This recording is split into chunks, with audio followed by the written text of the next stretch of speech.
This program deals with devil worship and satanic beliefs. It contains explicit scenes and descriptions of violent crimes and rituals. Americans are asking, who attacked our country? You have declared a subliminal jihad against the United States. Can you tell us why? Everything pertaining to what's happening has never come to the surface. The world will never know the true facts of what occurred, my motives. And night fell on a different world. And Iblis is thinking, I should be getting this position, not Adam, and this guy is created from dirt. And how does the army feel about you being head of the Temple of Set? And the conspiracy theorists can say what they will, but I want you to give me power over Adam, and I want you to give me soldiers and minions and all of these things. The people have so much to glean and have such an ulterior motive for putting me in a position I'm in. We'll never let the true facts come above board to the world. And I want want you to be able to give me the ability to whisper into the hearts of mankind. And who was the grotto leader? Don't remember his name. You don't remember the name of a person who involved you in murder? Now, these people are in very high positions, Jack. Yes. Welcome back to Subliminal Jihad, episode 319. I'm your co-host, Dimitri. I'm Khalid. And today, as you viewers can see here, we got an old head back, returning guest, friend of the pod, noted detective, cystic detective extraordinaire, Tanner F. Boyle from the Getting Spooked Substack and podcast. How you doing, Tanner? I'm doing good. I'm glad you called me a cystic detective. I really like that concept, but it's one of those things that I had to leave when I stopped doing fiction. Mm-hmm. You think I'm an old head? Well, I in the SJ verse, I consider you an old head, okay. just because I know we've known each other and interacted. I think for I don't know, like 4 years at this point. You've been in the space, more broadly defined. I was around in definitely the double digits. I'm not in terms of episode numbers. I'm not sure about. Yeah, that would qualify you as an old head for sure. Definitely. That 2021, those old cuts, Yeah. And we've definitely been on a wavelength for a while. Like, I feel like, everything that you're always talking about in your Substack with relation to, like, the UAP, like, UFO topic is always, like, very much of interest to us and, like, in alignment with our own perspective on the subject. So, like, we were kind of like, let's see if we can, anticipate, like, the way the news cycle is going to be evolving and maybe time a good UFO episode, because we were noticing some signs, like JD Vance talking about how UFOs are demons in that little exchange that he had, and the state like reserving the aliens.gov domain name. We were like, well, maybe right. The news cycle is about to shift over into UAPs again, and it seems like that is happening. It seems like there's a lot of like heat here, which makes me think. Which I feel like it's artificial, like for various reasons. It's partially to distract us from Iran, and Epstein, to distract us from and Lebanon, from just to keep like the cascading distraction cycle going. Right. Right. I have noticed just that, like, I've been like bookmarking on X all week because the For You feed, like, really the last like the last month especially, but kind of the last couple months, just an absolute deluge of disclosure, capital D, trademark content, like a disclosure slop, you might say. Left and right, and sometimes I don't know how much of it is just kind of repeating clips from like the same quote unquote whistleblowers or interviews and stuff, but we are starting to get like higher level politicians, like elected officials, popping off about these things. I think, wasn't there a Republican congressman or a senator, I'm forgetting his name right now, who like went on TMZ and like testified that he's seen evidence of human alien hybrids or something like chimeras, like, didn't that just happen? That's been going all over the place, because you've got Burleson with Missouri, Burchett, Tennessee, Luna too is all over this topic. I mean, it definitely feels like someone pressed a switch recently to say talk about the hybrids.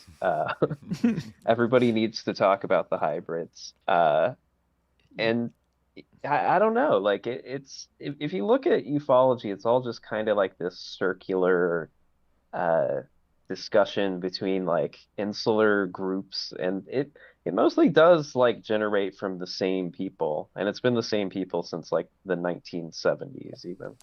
It's interesting, yeah, because I was thinking about this, and what we were kind of talking about before we started recording, like, also kind of made me think about this, is that, like, I was always into the UFO subject a lot when I was young, and I like, were you the same way? Were you always into this, or like, did you like come to this? Yeah. Like, yeah, like, and I feel like on one hand, like, I do see like kind of the circularity of it, and like the trends, like the way certain things like kind of repeat, but I also feel like relative to like when I was growing up, like in the 90s, like the landscape of like the UFO thing and like the kind of, I guess like the mainstream acceptability of it. Like, I think there has been, I mean, you always have things like Dan Rather and like UFOs, and, like kind of like playing around with this stuff, like the alien autopsy tape on Fox and this kind of nonsense. But like, you know, I do feel like there has been kind of, if nothing else, like the vice president saying that like he believes that UFOs are demons, like, you know, publicly in front of the nation, that like, you know, idea for public from? consumption. Yeah. Give us credit, JD, with the gin exactly. pilled Gin theory. UFO take. Yeah. But I guess you Well, go back to Jacques I think Vallée, that's an important- right? I was thinking he just stole it from his buddy Thiel, because Thiel went on Rogan to talk about UFOs as angels and demons. Right, he did. I remember that.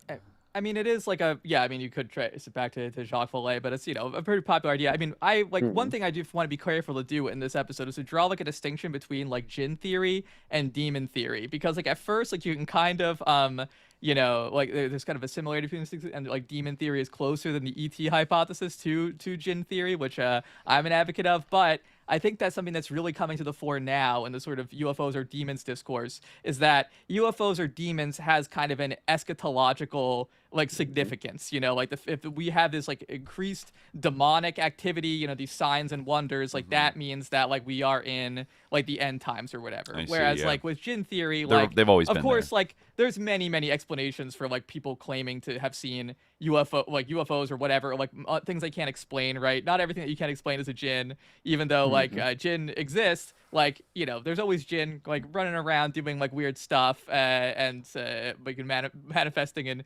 unusual ways. But I think that there's a big difference between saying that there's jinn out there and sometimes UFOs are jinn, or sometimes paranormal phenomena are jinn, and this kind of like narrative of like literally this kind of a biblical apocalyptic narrative that's being rolled out of like, oh, you know, these UFOs, they are of a spiritual nature and they have a role to play in this imminent end times, which I find to be, you know, like a much kind of different like character than to say like, oh, paranormal things, like, you know, this is like a class that we can assign some of these things that truly cannot be explained by other factors, which like 99% of them can be, or are fake, or, you know, some kind of psyop or something. Like, you know, we could say that maybe that 1% that can't be explained, you know, I would say that's a jinn activity. But I think that we have, I mean, this is maybe why they moved in to take over gin theory and to control the gin theory narrative, right when we were breaking it early on this year of our podcast.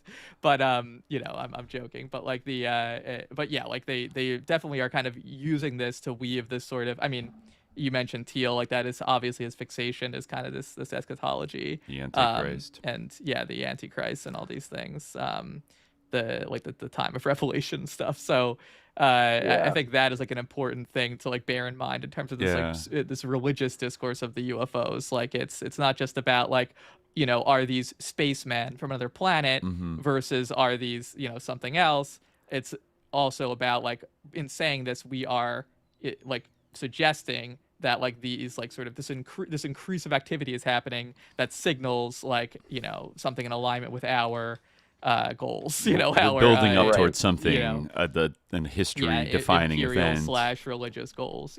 Well, not to bring him up too soon, but I think friend of the show Chris Bledsoe kind of falls into this like very.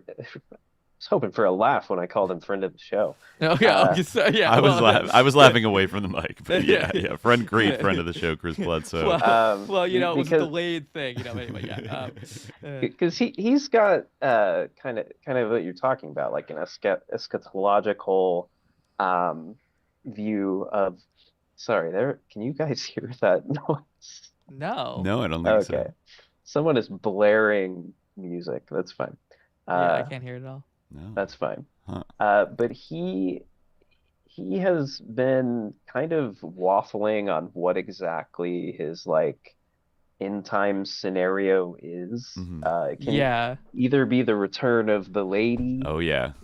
The return of Christ himself, or just like a proliferation of orbs everywhere. Everybody's gonna see orbs. And we're just gonna see a lot of orbs. That's really anticlimactic. Orbapalooza. What would it mean for the lady to return? Because like, at what time was the lady here? Like in ancient you remember, Egypt, she was Hathor. I mean, the lady visited him, right? Yeah, but she returns to him all the time, I feel like. Right. You know, so that's not special. Yeah. Well, he was kind of pressed about it on the Sean Ryan show, which I'm embarrassed to admit. I watch a bunch of episodes of that. Well, yeah, because he's always has these type of people on. You got to know your enemy. Yeah. So 5-hour episode with Colonel John Alexander. Unfortunately, I'm gonna have to watch the whole thing.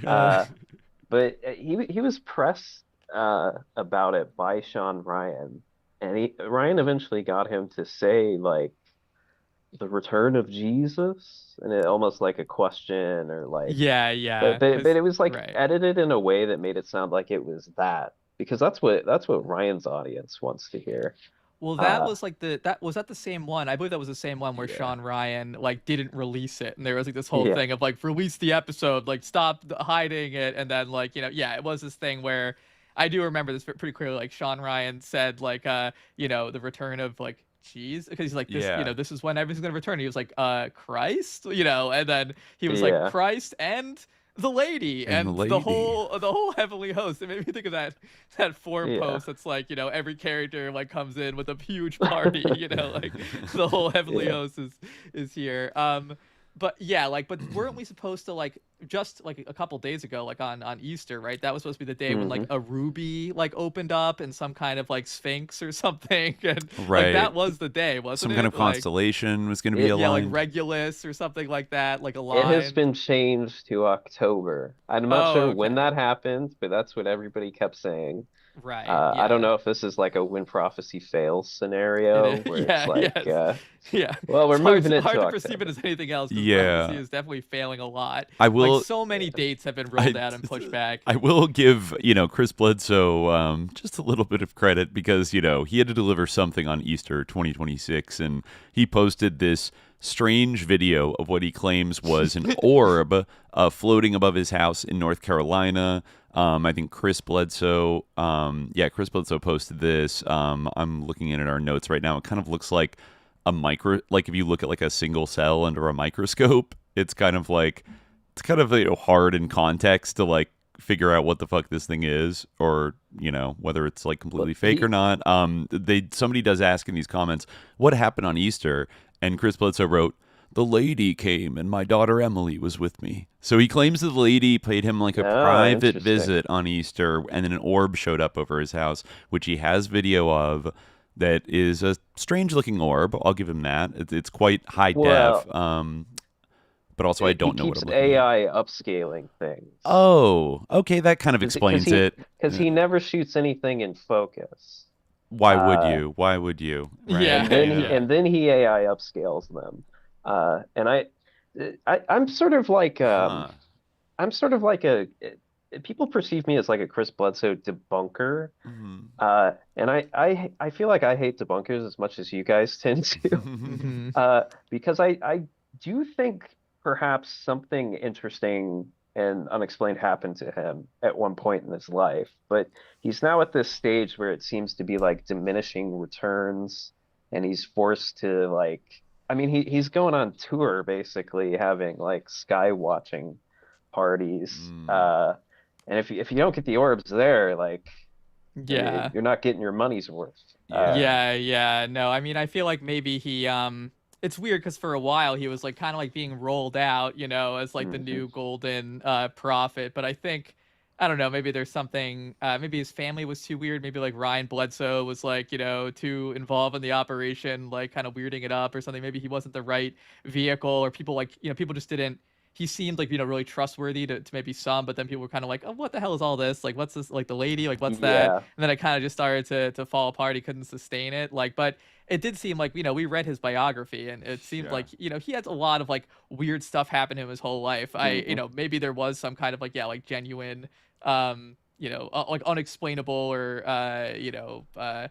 like kind of a interaction with like the unseen world that happened to him. But it also kind of seemed like almost he had been like groomed his whole life, or having these very strange I forget exactly what the nature of it was. People can go back and listen to that episode if they want to, but like I remember he went to like the dentist or like the doctor, and it was prescribed some kind of like weird thing. And the doctor ended up being this like sicko that was like poisoning his patients on purpose, like for some reason. What?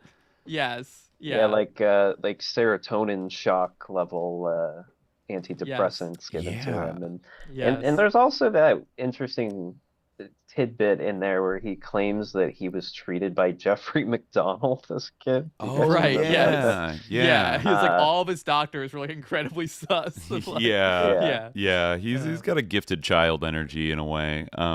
You know, his whole life, and then I forget, he had these like tragic, incident. Did one of his kids die?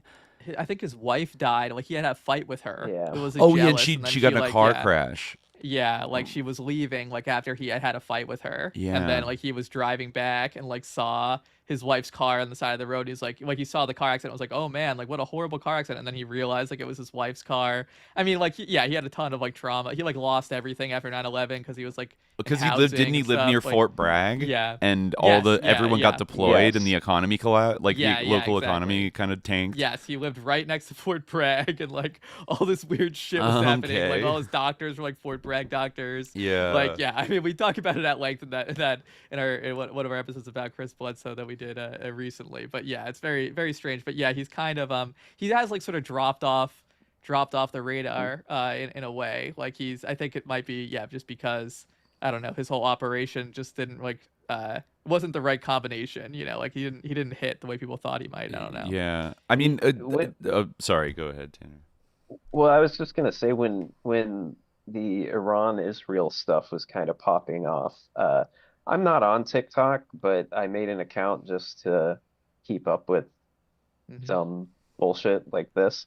And Emily Bledsoe, his daughter, popped off with like very viewed posts talking about how the family was like validated by all of this, you know, like war occurring. Like allegedly he said there'd be a war between Iran and Israel in 2026, like years ago. Yes, he said there'd be an exchange of missiles or something like that. And I think that's sort of like bringing it back to Fort Bragg. I think that's why like I kind of like sit thinking like it doesn't really matter if his prophecy winds up being true, because his entire life he's been around, you know, spec ops people, military people that have been itching for this exact military conflict for decades and decades and decades. And it's like, I wonder where he got that phenomenal prophecy from. Maybe some white hats in the deep state, you know? Could have been any number of people he was hanging around with. But I just found it, I mean, it made me kind of angry because those TikToks were like crying about the family being validated, and I've started calling them the bloodthirsty Bledsoes because they have no concern for like the actual human cost of these sorts of things. It's all about like, oh, my family was right this whole time. So, the small-minded Christians in our hometown that like ostracized us, so like they're haha, like, you know. I think that did happen to him. He got kind of like alienated from like his church community. I mean, I always felt like his purpose as like a UFO influencer was to kind of bring like more of like evangelical Christian kind of audiences into the UFO kind of world, you know, with a kind of valence that was compatible with their like Christian eschatology, especially the kind of like, you know, the type of people that would look upon an Iran-Israel war as like a sign of the end times and the coming rapture and all this shit. Like he you know, like all the stuff like with the lady, and how I think he even emphasized that, like, you know, him being a Christian and him being a UFO believer are not like two different things, and it's all part of one thing. I mean, I was going to bring up earlier, you know, Khalid, when you're talking about the difference between like jinn and demon theory, like it is true that the specifically demon theory, like ascribes a like unique negative valence to like these entities, whatever this phenomenon, whatever it is. But then at the flip side, you could see a lot of similarities with the kind of love and light, like the classic New Age conception of UFOs, that like in a positive way, like they're angels of light and love that are here to save us. Christian demons, let's not forget, are angels, fallen, right? So that is a total difference. Jinn are not angels, right? And Jinn, they don't like have a role to play in like the end times, really. You know, like they're always around like being tricky and like doing their like Jinnly stuff, but it's not like, you know, as the end times draw near, the Jinn are gonna like intensify, like they're gonna increase their attacks or whatever, you know. There's nothing really, no reason to think that that would be the case, you know, like, but there's so much, or, you know, that may happen, but that's not a fulfillment of any kind of prophecy or expectation, really. Right. You know, there's no real, but I think that whether or not, like, you know, there's obviously many ways that you could like impose, you know, Christian millennial prophecies onto reality and things like this, right? You could read it in any number of different ways. However, like, certainly I think when people talk about the idea that UFOs are demons in the sort of public discourse of the United States, the implication does have that eschatological valence, where it's like, I mean, and that's like that's something that I find to be like a pretty, it's very interesting in light of what you're saying about the kind of like religious dimension of this, because on one hand, like, you know, obviously the UFO discourse is like a religious discourse. You know, we talked before about how like religion is a slippery word and all these things, you know, but it actually in a way enables people to talk in these very like nakedly and openly religious terms that like for whatever reason kind of our our sort of public sphere has like moved past in terms of like, you know, I think if it weren't in the context of UFOs, it would be quite odd for J.D. Vance to imply, and like it would be very, I think, you know, obviously many people in the United States are religious, many people believe in God, right? Many people are evangelicals, but I do think that like for J.D. Vance to say that like he believes that demons have a role to play in world affairs, you know, openly, like in an interview, and to say that like, you know, I'm watching what the demons are doing and like based on that, like that's influencing my assessment of what's happening in the world. That I think would be something that like a lot of voters, like when he, you know, would probably be like, I don't know, like if I want this guy to be like basing his decisions on his like perception of demons, but like, you know, because it has to do with this UFO stuff, that somehow makes it okay, and then that interacts with the larger kind of discourse around UFOs, where you have people like, you know, Tim Burchett out there being like, I've seen things that would keep you up at night, this UFO stuff is for real, and like that all like kind of gets blended together. So now we do have this kind of way where like, you know, the hecking science people who are like, well, come on, this is hard facts, you can't deny, I've seen the videos, and then, you know, you have the like, you know, people taking the other approach to it is like, well, you know, actually this is spiritual, or they're from the future, they're from the past, they're from another dimension, blah blah blah blah, whatever. You know, it enables this kind of like, you know, discourse of like the purely spiritual to you know, play like a huge formative role in our politics, but also in almost in a disguised way. Yeah, it's fun. Weird how we've come a long way, haven't we? From the kind of wacky UFO discourse of even like the 90s to now, where it's like actually a way to legitimize like apocalyptic, like spiritual kind of viewpoints, like in public political life, because it has that patina of like heckin' science, because it's like these are objects that move in a way that we do not understand according to physics, and you know, shit like that. So it hooks in kind of the science people that are intrigued by the, you know, the engineering mystery of these things, but is also a gateway to talk about, you know, because nobody can pin down exactly what it is, right? Like the science people can't debunk that it's a spiritual phenomenon, you know, like just as, you know, the spiritual people can't necessarily debunk that it's not like a material phenomenon, but also we just don't know. So it kind of leaves the field open in this one issue allows for like a much wider, wilder range of speculation than almost any other issue. You know, and of course, if true is the biggest like story of all time. So there's like a deep investment in like, you know, this would change everything. It would one shot like humanity, you know, if any of these things did, if they were disclosed, you know, and in a way that there's even a kind of like civic political eschatology of like all the problems we have, you know, all the corruption, all the lies in our government, all the wars in the world, like this would like to clear the deck of everything, you know, and pull the veil back. Yeah. I mean, sorry, I want to continue to interject, but I just want to say, like, maybe one way to distill it is to say that, like, the epical, pivotal NY Times, like, 2017 article is a great example, because, like, that was, it introduces enough uncertainty and enough, like, doubt that even, like, serious wonks and liberals can't really be like, well, like, there's nothing to this, these people are crazy, and that creates an opening where it's like, okay, like, now we're just dealing, like, in this world of, signs and wonders, and, which of course is natural, like, that is how human beings always kind of interact, that's, like, how we make meaning in our lives. But I think, there's kind of people attempt to sort of hide that and don't even realize they're doing it, and kind of create this difference between themselves and, like, the crazy evangelicals, when really, this is where we're, it's the fish thing of, like, what the hell is water, the fish says the other fish, what the hell is water, right? But yeah, sorry.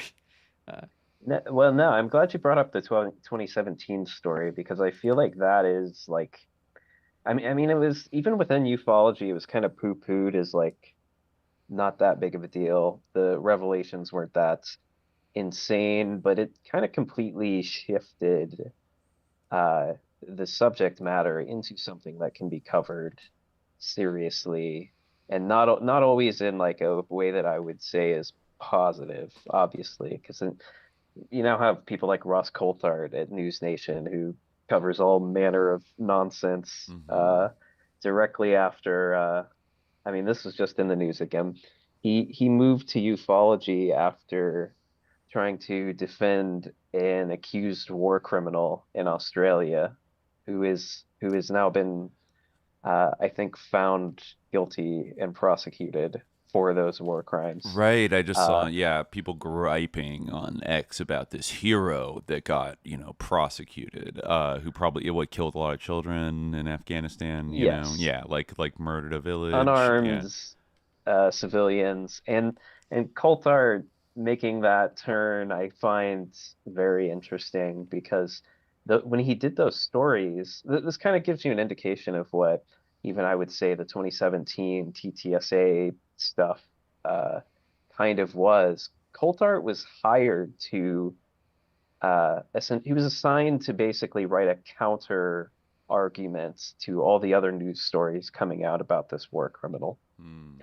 And I find it compelling that after doing so, he moved into ufology.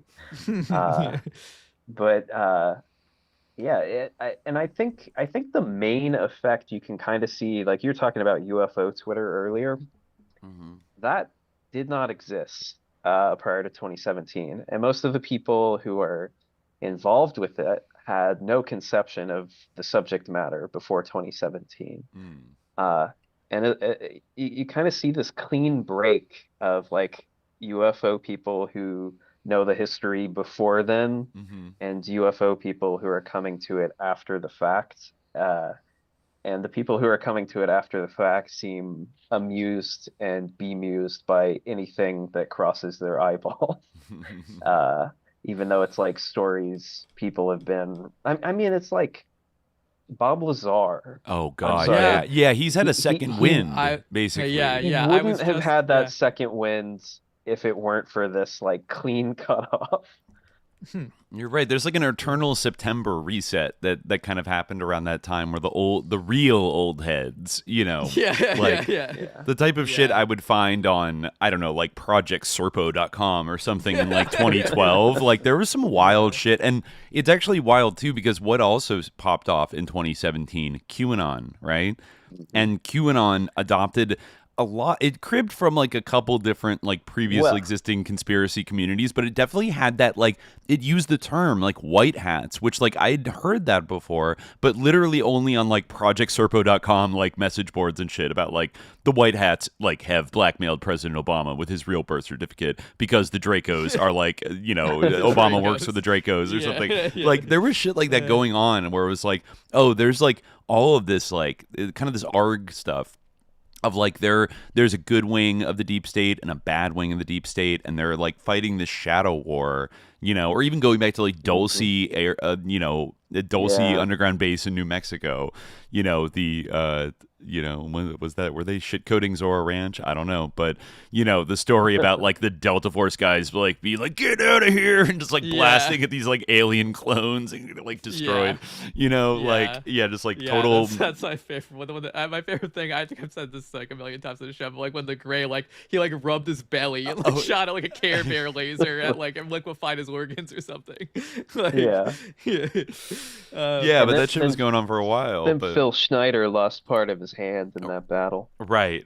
Yeah. That was where Phil Schneider. Yeah. Another name that you like these old head kind of names. Like, I mean, I think he died, but like he's not around anymore. But like a lot of these people, there was that other guy that I was just watching. It was not too. I think it was just a week ago. Bob Lazar was on another form of state media, even greater than Sean Ryan, which is the Joe Rogan Experience. Oh, of course. And that was like unbelievable. Like that was like just truly like.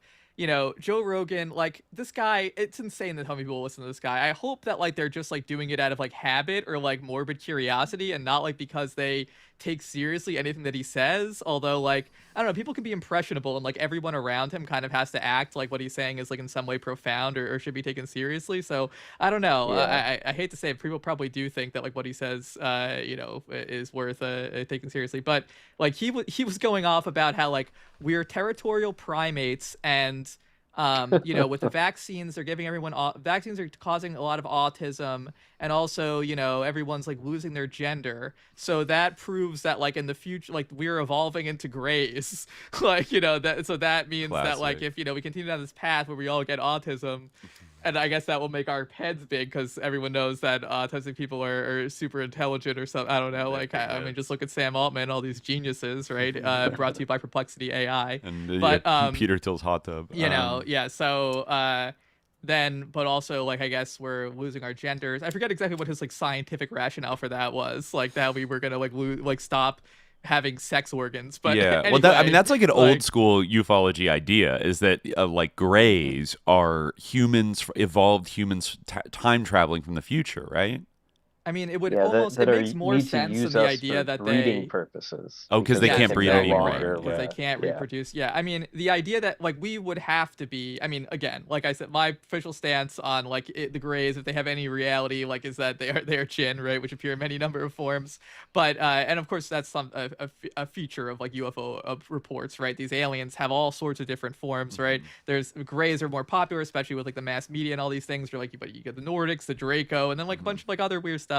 I mean, it's all like in Passport to Magoni and all these things. Like, I think this is a pretty well-made argument. You still see like these weird aliens that don't look like quite like any kind of stereotypical stock alien, but like certainly like it is true that if an alien developed on a totally different planet, they would probably look like, I mean, just look at all the different creatures that exist on Earth, like they would probably look like real, like would they be bipedal? Would they, like, I mean, like you could they be carbon humans, based? Dolphins and elephants are all very intelligent, like the idea that they would look so similar to human beings, it almost would have to be that like they had some kind of connection to us, right? Which of course the connection is that they're Jinn and they're from the same planet and they look like us, but because that's the form they take, but anyway, like or they're coming out of our imagination, right? Which probably is either or, right, or both and. But he was saying that like we were gonna evolve into Greys somehow,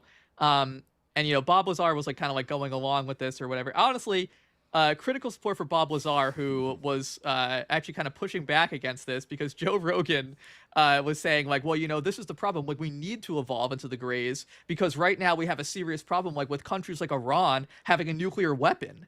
And, if we're going to stop this global Islamic caliphate from having nukes, like the only thing we could do is evolve into these Greys. Oh my God. Bob Lazar was like, well, hold on. They're not going to have a nuke or whatever. So like, a little bit of critical support to him for being the most sensible person in the Joe Rogan like newsroom or like studio or whatever the hell. But like still, like it is insane that like, this is a great example. Like you see this guy who basically at this point is state media, like sponsored by like these tech oligarchs, right? Constantly promoting their stupid little machines, telling us that like weaving in the UFO topic with like this nonsense about like really just the like bottom of the barrel justification for this aggression against Iran. Like somehow, like just getting like almost like I mean, I wouldn't be surprised if he's actually like paid to do that. If that's like part, one of his little ads, like to make sure you work in somehow that Iran's gonna get a nuclear weapon. But like, yeah, it's strange to see. But it's the same thing with kind of the Bledsoes being like, oh, this proves that we were right. It all kind of like, it's so interwoven with like the the military industrial complex and this like the the military establishment in the United States that like it all like obviously is like in service to like their goals, which are like we see an unprecedented, well, not unprecedented, right, but like maybe in my lifetime at least, shockingly public convergence of like a sort of religious discourse, and I'm even including 9/11, because of course like Rumsfeld will be giving George Bush these like kind of packets with Bible quotes and like American soldiers on tanks in Iraq, but that was like something that came out in like journalism, that was something that came out in like books, right, like from reporting. It wasn't like you had someone like Pete Hegseth going out and saying like the sword of God is now coming down upon the heads of the mullahs, and these people giving like these sort of speeches and this like really like sinners in the hands of an angry God rhetoric. Trying to intimidate the Pope. Oh yeah, that was another time. Yeah, speak of like weird Pentagon deep state that just came out.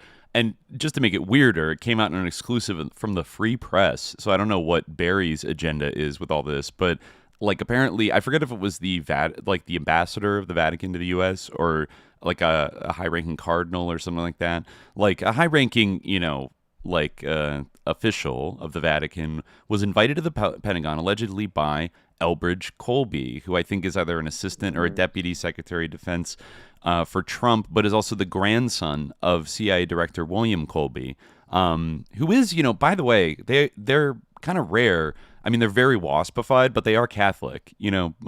William Colby was Catholic, and I assume Elbridge Colby is Catholic too. So to invite like a bishop or a cardinal to the Pentagon the way he did is already a little bit odd, because he apparently remembers what his father did. He's like, remember what happened to your predecessor. Exactly. And apparently he gave this kind of like monologue to like the official of saying that like the like B-52s are like more powerful than God, and the U.S. government, the U.S. military could like overthrow any country in the world, and the Vatican would be well advised to be on the side of the United States. And then kind of ominously brought up like, surely as a student of history, you're aware of the Avignon papacy, aren't you? Which is, I'm a little rusty on my old Catholic history, but I believe it's when France got mad at the Vatican and launched their own pope in Avignon and like claimed like leadership of the Catholic Church for like a few decades and kind of like went schismatic and kind of like remote control. It was almost like a foreign occupation. Of the I don't remember if it was an anti-pope or if they like kidnapped the Pope. Oh, like, right. I don't remember. Like, but either way, like a loaded thing to tell like a high-ranking Vatican official, and apparently after that, they went back and relayed what happened to our new American Pope, Leo, and that, according to the Free Press, this is sort of like catalyzed a lot of his like increasingly sharp statements against like the Trump administration and the war and the way they're treating immigrants. And, I think the article said something like they wanted the Pope to come on July 4th this year for the anniversary. Whatever. And instead the Pope declined that and is going to go to like an island off of Sicily that like houses refugees or something on July 4th, which is kind of like a pretty, like a fuck you ICE kind of, symbolic gesture, you could say. But like, why are they even doing that? Why are they threatening the Vatican? Like, this is strange, right? Like that's a level of brazenness that, like it's like I always said during the first Trump term, when libs were like he's literally like Hitler right now, and he's the worst, and Pooler's controlling him, and oh my God, we're freaking out. I used to have more of a thing of like, yeah, he's a piece of shit, but like still the worst president of my lifetime is George W. Bush, and I'm not going to fucking rehabilitate George W. Bush or anybody that is like a sensible Republican now, who launched the Iraq War. They were the biggest sickos. Now, like Trump too, No, I think he's running away with the crown of being the biggest sicko of like our lifetime, like as a president, like by far. He's running away for like breaking world records of being a sicko. And stuff like this is becoming like increasingly routine, of intimidating like the head, plus person congregations of the faithful, and being like, bow down and kiss my ring or else what? You're gonna like invade the Vatican? Like, it almost doesn't seem even logical from like a evil imperialist like perspective. Like, this is counterproductive or something like that, which means like I don't know what they see in it as like this is to their advantage, or is this part of a larger project to like, because it's hard not to look at some of the UFO stuff also, and the connections of like the alt media, like Joe Rogan and then Peter Thiel, their interest, Epstein, and all their interest in like transhumanism and things like that, and almost like building a computer god, living forever, becoming computer gods, etc. And you could almost think like, yeah, like the old religions of the world, like all of them, except for maybe Zionism, are standing in the way of that. And like they need to be like brought to heel, or like brought on board, co-opted, or like made amenable, so that they're not like standing up on their dusty old moral principles and saying this is sus. I don't know, like, but we're almost reaching that level of like weird religiosity bubbling up. Religious discourse is like always contested, right? And like a lot of, especially in like what the broadly like Abrahamic tradition, if you want to like use that term, like, but even beyond that, like most of like the like quote unquote, again, this is another sort of it's not super precise and like contested term, but like most of the great world religions do have some kind of like membrane between them, some more than others, right? Like Islam, Judaism, Christianity, right? We have a shared kind of view of like soteriological history up to a certain point, right? We have like similar kind of holy figures, certain kind of events, and like a similar perspective of history. But of course, there's different like discourses within these religious traditions, and like, I think that like what you you definitely do see, I think, the UFO kind of like substrate of like the UFO like topic, or like the UFO like semiotics and symbology kind of like is like like kind of an important sort of like tissue, or kind of a mortar that like makes all this like religious discourse cohere in like the present moment, right? It has to be like kind of transformed in order to be like have it kind of have its mass character that it has, right? Where like multiple different people can participate in it, right? Like I think that it's a very complex, and like I'm kind of spitballing and thinking this like as I speak, because I think it's a complex thing. Like, why is it that to give like apocalyptic prophecy in the United States, right? To say, for instance, like from like behind the presidential seal that like Jesus is coming back, or that like demons are descending upon the world, or that like these are the end, there's we see like the signs in the sky, or like we see the hurricanes come, things like this, or to be interpreting world events like in kind of this Left Behind series type of way, or something like that, right? Like, why is that unusual, or why is that kind of outside the Overton window? But to do this, to say like, well, we're seeing these strange objects and no one can really say what they are, and they can do things that no modern physics seem to accommodate, and these are increasing in frequency, and it's very concerning. And I've seen things that you wouldn't believe, like there's like it's a cultural difference, like from the time where you would have court astrologers who would be interpreting the dreams of the king and things like this. At one time that would be like totally fine to be talking about, like to have like Trump's astrologer come out and say the president had a dream, but now it has to be kind of about like, oh well, we've looked at these files, looked at the UFOs, we've seen like their movements, they're coming out of the water, the Greys don't have genitals, like etc. This is what we've it means. Studied the esoteric text. It means we have to invade Lebanon, like, so it's kind of like, but it's certainly like, I think that is certainly a thing where like for whatever reason, there's a discourse that's kind of outmoded, or a style of discourse that's outmoded, and like this UFO stuff enables it to be sustainable. Like it can't like hold itself up. It's just not tenable like in the American public discourse now, but like for the UFO stuff enables it to be. Yeah, you're right. It is kind of a connective tissue that can unite like evangelical Christians, heckin' new atheists, like weird integralist Catholics, like maybe your odd like Zoroastrian or Hindutva or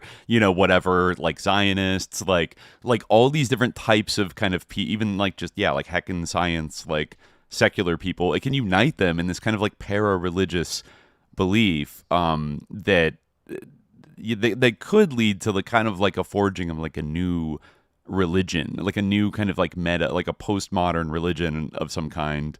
Somebody in the chat compared it to the Ahnenerbe in Nazi Germany and their goal to make a kind of new religion, like a post-Christian, post-Abrahamic, like neo-pagan state religion of like imperialism and conquest and like eugenics and like all where all Nazi beliefs would be like kind of woven into it and validated and ritualized, and then like it's a little scary the way like our government is like this government's acting right now, that they would try to like even discard the kind of like we're a Judeo-Christian nation, that kind of shit is like, I think they're still using that because it's useful. I mean, but yeah, I do want to hear from Tanner, but I just want to say like, I think even Joe Rogan like is a good example of this, because Joe Rogan is someone who like, I remember him being like upset that like the 10 Commandments were going to be in schools in some places, right? Which is a pretty like typical red meat kind of like Christian, conservative thing, which for the most part like Joe Rogan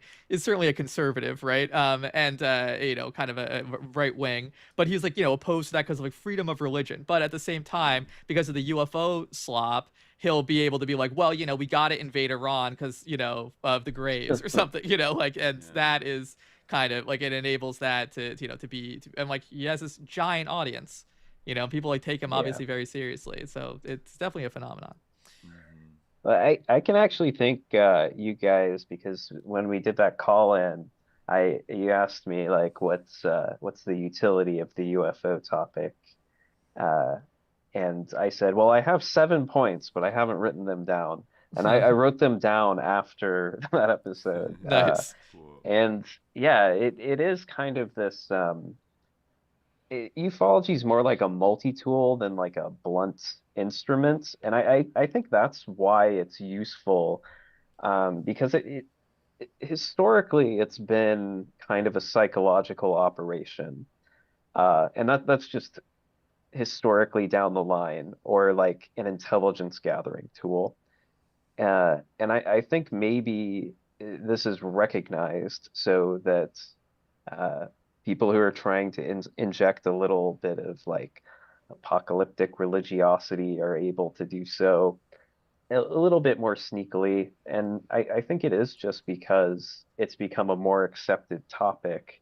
But like the person who came to mind, because you're kind of talking about how Catholicism is going to have to, realign itself to be okay with like transhumanism and UFOs. And I'm thinking, you guys have covered D.W. Pasulka before, right? Oh yeah, interesting figure. Yeah, fellow religious studies scholar.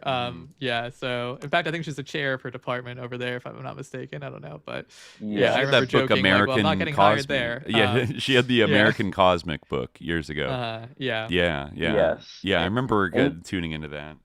But well, she's interesting because she also was. Bledsoe's mentioned in American Cosmic. He's not named.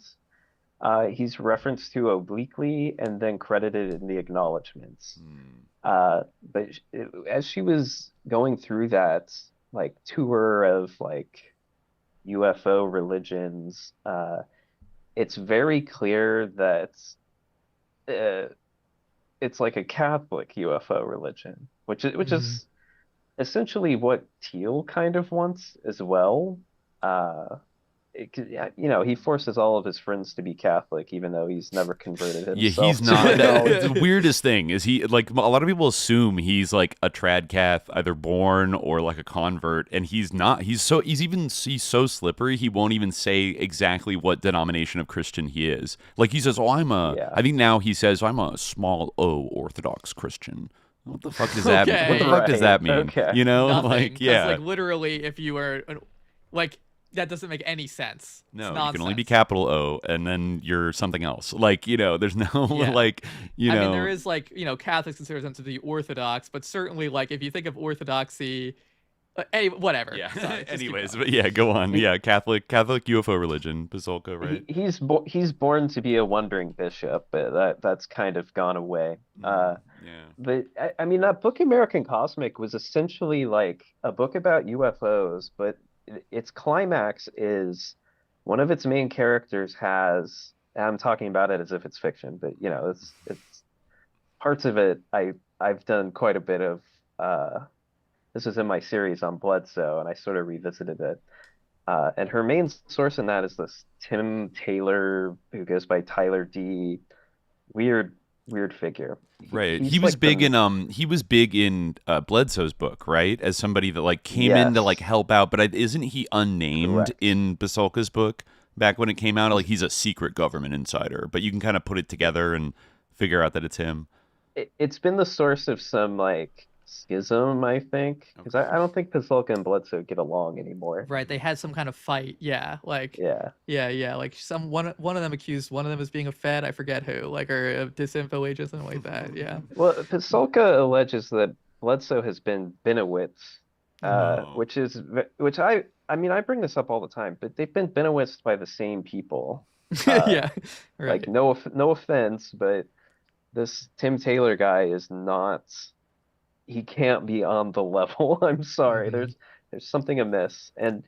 But American Cosmic is a book about him having UFO experiences and then converting to Catholicism at the end of the book because he visited the Vatican. Mhm. And it's sort of talking about how these two things aren't necessarily in disalignment. I don't know, a very interesting fellow. Do they talk about it's been a while since I read through that book, but did they talk about wasn't there like a Jesuit observatory in like Arizona or New Mexico that wasn't the telescope even called like the Lucifer telescope or something? Yeah, and they were like yeah, searching right, for yeah. extraterrestrial life with it or something Yeah, like that? There was some kind of cute That acronym. does sound familiar. Yeah. Yeah. I recall maybe it's just the Jesuits, but like there's some in the Catholic Church hierarchy seem to be interested in like the question of extraterrestrial life, right? Or or proving maybe that it's a spiritual thing or something. Like there's been some efforts, and apparently, there was like some telescope. But anyways, has she? Yeah, well, where? Because I remember, I vaguely recall from going over her story that I got like Gone Native vibes from her. Like after a certain point where she's kind of like, I'm a detached observer of this and I'm kind of like a religious studies scholar, but like maybe it was in like later podcast appearances in the 2020s, she kind of comes off as like she's kind of like decided what she believes about this stuff, and she's kind of like into it and connected with all these like insiders now. Like what's her status at these days? She has a new book coming out. I think it's about like it's about UFOs again, but it's also about like non-human intelligence and AI, which I think is jumping the shark. I think it's jumping the shark a little bit. But yeah, she's been an interesting character. Encounters, experiences with non-human intelligences. Is that it, or is that an earlier one? That's an older one. Okay. I did write a review of that one because there's this funny scene where she's talking to my beloved Jacques Vallée about who I like despite, the fact that you can't really believe everything. He's one of the more likable of this entire scene, I'd say. He's the best writer in ufology, is what I say to people, even though that's not like a high bar. Yeah, it's kind of a backhanded compliment. It's kind of an insult. Right. Yeah, but there's this scene where she is considering meeting with someone who's involved in intelligence agencies, and Jacques Vallée says something ominous like, first they meet you, and then they meet your family, and then they meet your kids, and kind of implying like they're going to insinuate themselves into your life and, you know, potentially use you for whatever their goals are. And she meets with him anyway. She goes to Valet for advice and then doesn't take that advice. And I think the same thing happened with Taylor. If you look into his background, there's things that don't line up. Like he claims to have gotten technological patents from non-human intelligences. Right. You can read like his self-published book, and he doesn't mention that. He just says like, "Oh, I was working with this medical supplies guy and came up with this patent." And it's just like, when did that change into like, you know, I'm channeling this information? And you know, there's other things too. Yeah, Bledsoe says like he controls the launches at NASA, when the most I can find is that he's like a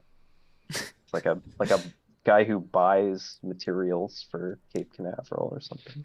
And Pasulka was the one who had that weird thing about how like NASA launches are all like kind of rituals, right? She was saying like, oh, you know, who are all the, like, you know, they're using like Latin names for different parts. I forget, like, oh yeah, yeah, was the they're thing? Like, ritualistic launches. Yeah, like, and then someone made a comment of like, oh, you know, the ceremony isn't for us, and Pasulka was like, who is it for? And it's like, it's for the public, it's for the American public, you know, to give like this kind of some gravitas to the space launches, you know, like, it's not just because he said it's not for us doesn't mean that it's for like the others, which by the way is the title of her new book, is The Others. It was in that post, I think, too, where she accused Tom DeLonge and TTSA of being like part of a Freemasonic conspiracy to do something or the other, and then she claimed her account was hacked. Right. Yes. Even though she didn't report it to like campus police or local police or anything like that. You know, yeah, it's actually interesting. I'm reading her bio right now on our website, and she was a consultant for the first Conjuring movie, which, you know, it's interesting because I actually was thinking, I wasn't going to mention it, but I was thinking that this kind of like sort of like Catholic mysticism, this sort of like very vulgar Catholic mysticism, kind of does remind me of like Lorraine Warren's beliefs in a way. Like it just did come to my mind, like kind of like you know, that there's some kind, like they're definitely sort of like outside the, like, you know, the orthodoxy of the Catholic Church, I would say, you know, very kind of like eclectic spirituality, but at the same time like very much like a Catholic in their sort of like self-identity, and always having kind of like a Catholic stamp on things. Well, weren't the Warrens technically Catholic? I believe that like, yeah, like Lorraine Warren, it definitely was Catholic, and I think that like you know, what was her husband, Ed Warren, he was like a, you know, a demonologist or whatever, but like I think they weren't necessarily like as authorized by the Catholic Church as they claimed to be, and of course, like I think, well, you used Lorraine to be a Warren's priest whole thing was that she had like this exorcisms. Exactly. And Lorraine Warren's whole thing was that she had this kind of like clairvoyant gift, you know? And so I think that like I mean, obviously there's a space for these kind of like, you know, bequests or these sort of these gifts and sort of insights in sort of Catholic religiosity, but it's also kind of a liminal space, certainly in like modern mainstream Catholic religiosity. Your vision of like, you know, who's going to perform an exorcism, if anyone, you know, it's not necessarily going to be like a psychic lady, you know. No, like, or a married couple, a lay couple. You know. Like it's they have a hierarchy for that. They have like a verification process for it is real. Like, you know, the way they portray it in like The Exorcist. Like they get a priest who's like trained in like the rituals of like casting out a demon. And they test they test to see if it's a psychological or like an environmental phenomenon, so that like it's not a fake, you know, demonic thing. And I don't know what their approach was, but like from the movies I've seen based on what was it, the I forget, the Conjuring, Pasulka, the Conjuring, the Conjuring, based on, like, some of their early cases. It's like they come off to me like evangelical people, like casting out demons, like in a kind of very like freestyle kind of way, you know, like not this doesn't seem by like, even if it was by a Catholic book, it would be unauthorized, you know, by the church. And I guess the church would claim that it wouldn't work or it'd be like dangerous to attempt this, right? Like, right, yeah. I mean, someone mentioning the Warrens' live-in assistant, right? Who, of course, is like, there's that special like clause in the contract that, like, when Lorraine Warren like signed the rights over to make those movies, she was like, Ed Warren could never be depicted in a relationship with a minor, because of course, in real life he was. Oh, yeah. Yeah, but so maybe he was, there's something of a Catholic priest quality in that. Yeah, yeah, you could for that era. You sure could say that. Catholic quality to Ted Warren, but no, I mean, but it is kind of it is interesting, like the point about like Thiel making everyone become Catholic, but not being Catholic himself. Right. Like this kind of like J.D. Vance's like very eclectic kind of Catholicism, and like it's interesting, like I mean Pete Hegseth. Who's obviously been very much at the fore in terms of these recent events. Like he belongs to this kind of like what's his like Doug Wilson, I think is the name of the guy. Like he had him like to one of his like epic Doug Wilson. He had him like to one of his like epic like Christian like war fighter like prayer services or whatever. But this guy is kind of like an evangelical integralist or whatever. Like I saw him giving some interview where he was like, we're going to if we truly have like the Christian nationalism that we need, like forms of idolatry like like having a processional where you venerate the Virgin Mary, that will be banned and stuff like that. So it's kind of interesting. You have this like weird like but on one level I obviously that's a huge difference between the sort of professed religiosity of J.D. Vance and like the professed religiosity of Pete Hegseth, but they all do seem like they're kind of like an occult together where they can get along, like even though like technically they should kind of be like mortal enemies by this. Is one of them is like, I want to ban your expression of your faith in public, and the other one is like, well, I believe that there's no salvation. And throw in Elbridge Colby is another Catholic, a nominal Catholic who is not acting the way you would expect a Catholic to act, like in a very strange way and in accordance with all these other people. I wonder if he converted to some other weird thing, or if he's, Well, I think like, and this is true of like religiosity in general, where there's a lot of like porosity to these different like kind of traditions and things like that. But like, and like a lot of like eclecticism as a phenomenon and stuff. But I feel like, the symbols of Catholicism are like very powerful, like it's something that like has kind of a numinous quality. Like I remember, when I was young, a friend of mine, like she had a picture of the Pope, and her family wasn't Catholic, but like her grandmother was like upset that like, she got this picture of the Pope because she was, an atheist, and her grandmother, who was like a non-Catholic, was like, I need to take that picture from you. You wouldn't know how to use it. And it's like, well, but you don't actually believe in like the authority of the Pope, or like this is any kind of special person at all. But there is that kind of like sense, like, when people picture an exorcism, for instance, to go back to the Warren point, they picture, because of the movie The Exorcist, they picture like a Catholic exorcism, like that still has this kind of aura to it, even among people who are not Catholic, right? So I think it's kind of almost about like controlling this whole space of, like religious expression. Like Christianity, lowercase o, Orthodox Christianity, right? Yeah, I managed to clear up a little bit. Elbridge Colby is a practicing Catholic. I was able to find only one reference to this of him. This is in the National Catholic Register. From an article in September 2024, right before Trump won, called "Catholic Strategist Promotes Stewardship Approach to Foreign Policy." Okay, that's an interesting thing. Elbridge Colby says his strategy of denial approach charts a realistic middle course between isolationism and neoconservative interventionism. I don't know if this doesn't feel very middle of the road right now. But he is a Catholic, who served in the first Trump administration. He relies on a word familiar to Catholics to explain his preferred geopolitical strategy for the U.S. stewardship. This is what Colby says. The parable of the unjust steward in Luke 16 is essentially an example of someone who is in a position of trusteeship or stewardship and is expected to take account for the reasonably anticipated consequences of his actions, with the goal being the benefit of those in his care. The proper duty of the state is to serve the security, freedom, and reasonable prosperity of people entrusted to its care. The foreign policy that best serves those interests is the right foreign policy. The end goal is to benefit the well-being, the common well of the Republic.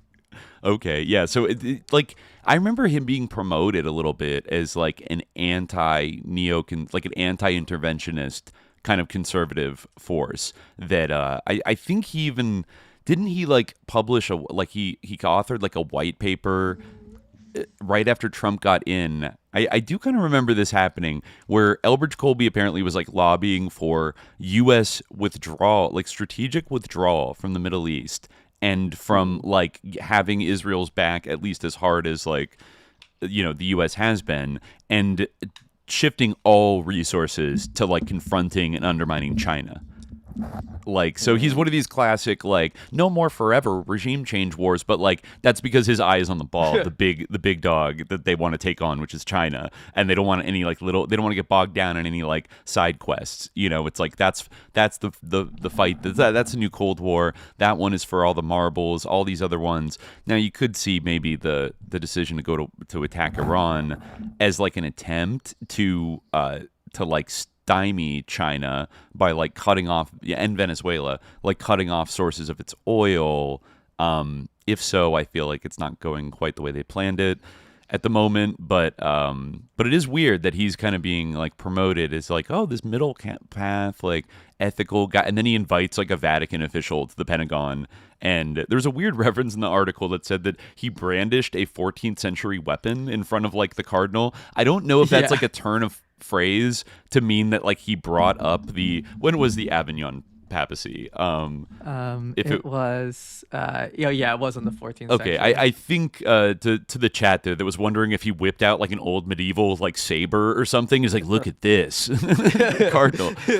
Well, I didn't. Your Excellency, come to the free press, like, so I can't say. But I think this is the brandishing the old weapon, like threatening them about the Great Western Schism of 1378. It would be crazy if he was like, you see this sword? Like, this is for the 14th century. Perhaps you've heard of a little event from that time. Like, I mean, you could have done that too. That would be incredibly fucking weird. But I think my point stands. Strange kind of Catholic. Interesting. The political profile of Colby described him as the intellectual leader and rising star of an insurgent wing in the Republican Party, rebelling against decades of dominant interventionist and Reaganite thinking. And the New Statesman profile, written by prominent Catholic commentator Sohrab Ahmari, ding, ding, ding, pronounced that Washington is abuzz with his rising influence. So that's a guy that's Thiel connected and a Catholic convert and Iranian. It really shows how insane this stuff is that Sohrab actually like kind of had like a sensible take on the Iran war. I didn't like follow I've been blocked by him for years, so I didn't follow like what he's been posting like too closely, but I remember him like saying, that like this is absurd and like this is, like a horrible thing that he's got like a Jason Reza Georgiani buyer's remorse for, I think, did you write about that, Tanner, recently in Georgiani's like positionality during the war? He posted recently about like literally a plate of shit, and then like a picture of a plate of shit, and then a whole like apology in Arabic that he's sorry that he voted for Trump twice. He's sorry that he was a Zionist. He should have never believed the Iranian diaspora, et cetera, et cetera. Like, we're talking complete and total collapse of everything he's been talking about for the past like decade, basically. And was it truly in Arabic, or was it in Persian, an Arabic script? It was probably in Persian. Yeah, it would be truly interesting if it were in Arabic, because usually I assume that he would like have the right-wing Iranian hatred of Arabs, but yeah. No, he does, and he's careful to refer to himself as Persian at all times, anytime. Yes, right. Because Persians are the true Aryans. Of course, exactly. Kind of his literally, he's an interesting character, specifically because he did what I would call a UFO entryism to kind of get these like white nationalist talking points onto like new age, fringe shows. Because he was on Peter Thiel's friend Jesse Michels' podcast that like 2 or 3 times talking about this stuff. he used to be on New Thinking Aloud all the time until I forget the why am I forgetting his name? Jeffrey Mishlove. Jeffrey Mishlove said like we are diametrically opposed, and people have shared with me that Jason has recently called for an all-out war with China, and I'm a pacifist, so I'm cutting off. We're not doing any more interviews with him. Wow. He's since kind of softened on it. I think he's thinking about putting the interviews back up on YouTube. What, now that Georgiani has like done an about face? It's not even. It was before the about face. Okay. I think Georgiani. Like I don't want to say I predicted it because the timing was off, but I wrote an article just like concurrently as I was writing the article. Jason Georgiani went on the Danny Jones podcast, and what I would call like a reputation laundering, I've been canceled, but I'm really not that bad kind of podcast appearance. And I said like, yeah, he's trying to do UFO bullshit to get back in the conversation again. Funny. And then, like a month later, he was on Jesse Michels. He's all over Twitter talking about, well, he was a proud Zionist until 2 days ago. Right. Can you just fill in for a second? I'm sorry. Just before, I do have a quick fact check. The Lucifer telescope apparently is not actually affiliated with the Catholic Church. It is at the University of Arizona, where the VAT telescope is, but that's a different one. But, is that theirs, the VAT telescope? Yeah. Okay. I mean, that would be kind of like a little bit weird, wouldn't it? It's like, I know that they let the Jesuits have a long leash, but that's a little weird. Yeah. They like to play around. Well, okay, good to know. I do want to ask you, Tanner, because I've often wondered this before of like, who the fuck are Jesse Michels and Danny Jones? Where did they come from? Why are they suddenly all over YouTube? And like, I guess you mentioned one of them at least is friends with Peter Thiel, which is the least surprising thing ever. But like, where did these guys come from? Michels, I kind of caught on to early. I can't remember what it. Oh no, I know what it was. It's because he had David Grush on. For like a 1-to-1. He was the first person to do it outside of like the groundbreaking Newsnation piece, and he had like a 2-hour video where he just walked around the woods and had a barbecue with David Grush for some reason, and I thought it's incredibly odd that this channel that came out of nowhere did this, and it turned out he was like a Thiel Capital investor before transitioning to YouTube. And more than that, like I think he's probably taken these videos down, but maybe not. He is friends with Sam Bankman-Fried. And when the Sam Bankman-Fried thing all went to shit, there was a video going around of a guy interviewing Sam Bankman-Fried to talk about what's it called? Something philanthropy. Help me out here. Like effective altruism. Effective altruism. That's it. Yeah. There's like a slickly produced video that people were sharing around. Ironically, that was a Jesse Michels interview with Sam Bankman-Fried. Wow. So was he doing like Silicon Valley like hype like founder interviews before he pivoted into the UFO space? Yes. It's pretty much precisely that. That's interesting. I found it interesting, like when I tried to Google both of these names, like Danny Jones and I guess Jesse Michels is like Michels, so that helps the SEO a little bit. But when you type in like Jesse Michels, I think it brings you like the lead singer of Operation Ivy or something like that. Right. And then Danny Young also like brings up a Wikipedia of like a Gen X like musician or something like that. They don't even have Wikipedia pages about them. Like it's just okay, YouTube channel 578,000. I'm actually surprised it's not higher, but like for the amount of play they get, and they get to like go on a Rogan and shit. But like 578,000 followers on YouTube. Jesse Michels American Alchemy, his website, and then like Reddit posts and various like links and things like that. Yeah, I guess he does have a LinkedIn. But like kind of Well, mysterious. do you notice what his LinkedIn says? This has been changed. Okay, let me bring it up. Let me check it out. It says investor at TC in his history. TC, it does say TC. It used to just say Thiel Capital, but he's changed it since people have started bringing this and up. it has no link. It has no link to it. It just says TC. Yeah, you're right. Great. He went to Columbia University. Yeah. What the hell? Okay, so like straight up like Thiel, just like JD Vance, pretty much. Wow. Yeah, because Vance was at what, Mithril? Yeah. I think he got hired to work at Mithril Capital. Yeah, and speaking of people with Lord of the Rings startups connected to Peter Thiel, I saw that Palmer Luckey was popping off the other day. Because he has Anduril, the autonomous drone manufacturer. Yeah, is that Thiel? Oh, that's a Thiel startup fund thing. Because why? Or it's just independently his name for Lord of the Rings too. I don't know if Peter Thiel has like invested in Anduril. Like Mithril is one of his VC companies that JD Vance worked for. Anduril is also named after like a Lord of the Rings thing. Yeah. But right. I would assume they have some kind of like connection to one another, given the way that Palmer Luckey is.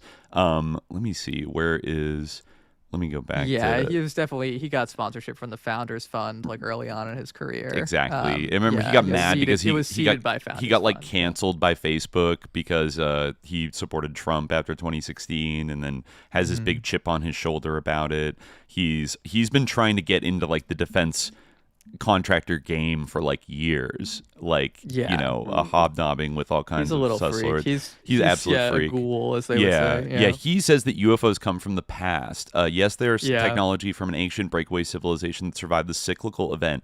They are piggybacking on the this is like in a video interview he's giving with some at his headquarters. They are piggybacking on the current civilization and use us as resources. There is also an interdimensional aspect, which is more important than anything physical or materialistic and is directly connected to evolution. Can I just say, this is Jason Georgiani's theory of UFOs. Really? Essentially. Okay. Yeah. Because he has what he calls the unified theory of UFOs, which is that UFOs are at once time travelers, but they're capable of interdimensional travel. They're us, but they're also evolved. They're a breakaway civilization. And I'm forgetting one thing. There's like 7 different things that come together and make this unified theory of UFOs. Like he basically thinks that a Nazi breakaway civilization can time travel, dimensional travel, and they've come back from the future to they're ethereal and in corporeal, maybe? Is that maybe what it is? Because that would occur to me as another big kind of like question about them. Like, well, it's also like the polar myth again. Like Michels talked about. Mm-hmm. Yeah, I'm just looking up here. Even I found some links on. There's like a subsidiary Wikipedia website that has a Jesse Michels link. I'm looking here on KonaEquity.com has a profile. I assume this is a little older from Thiel Capital LLC in West Hollywood, California. And there's a long list of principals, directors, whatever. Listed under principal here is Jesse Michels, J. Michels at thielcapital.com.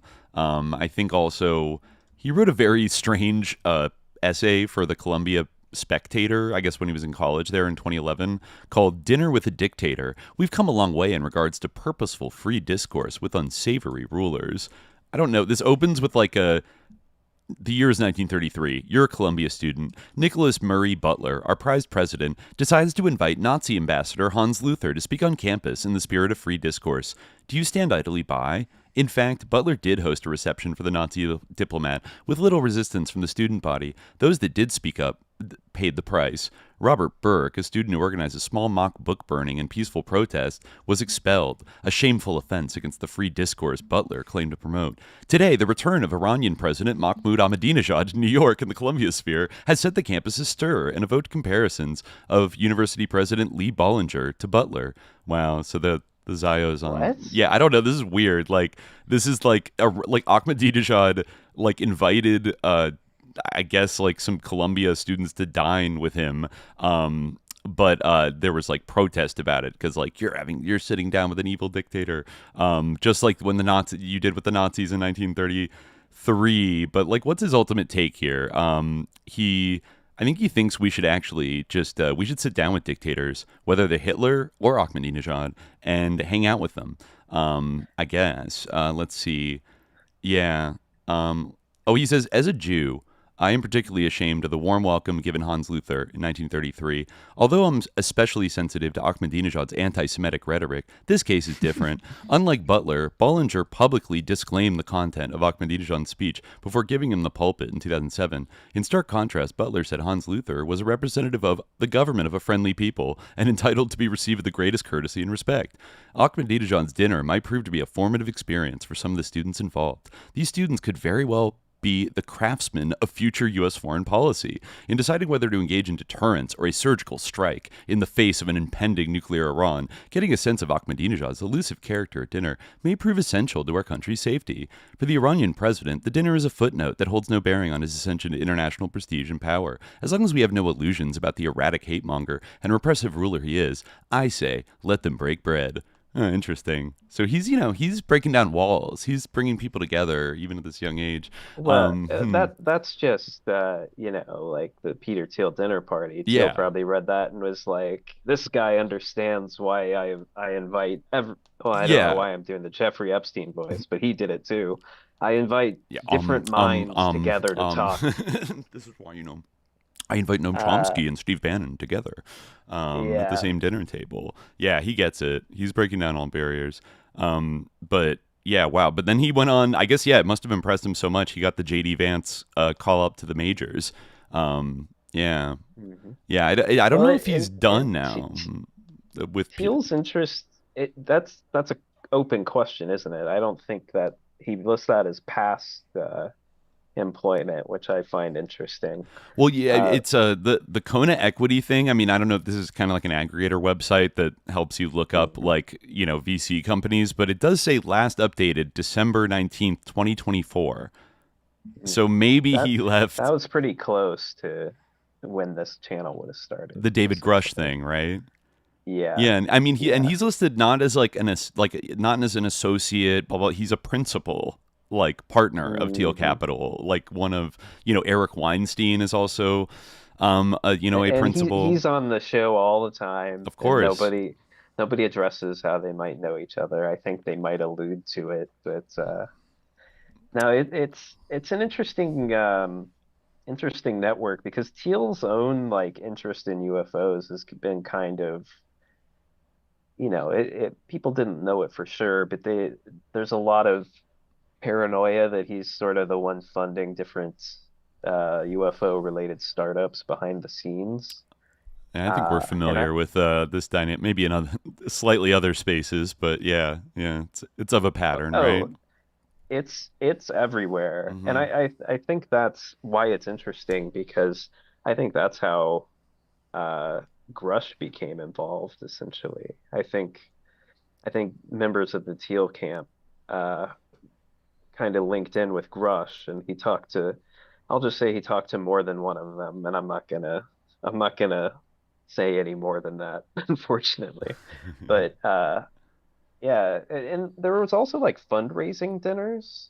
This is probably why JD's talking about UFOs, because at these fundraising dinners for different political parties, you can find an old Politico article about Thiel hosting these dinners. And he's like, I don't want to talk about politics. I want to talk about UFOs, demons, ancient aliens, forbidden archaeology, everything Rogan talks about, but not politics. Interesting. And if he liked you enough, he'd give you some money. That could explain, I guess, a lot of why these kind of newer Gen X Congress people, mostly Republicans, are kind of coming out now and popping off so loudly. I mean, it's almost a cliche, or it almost goes without saying that politicians often ape.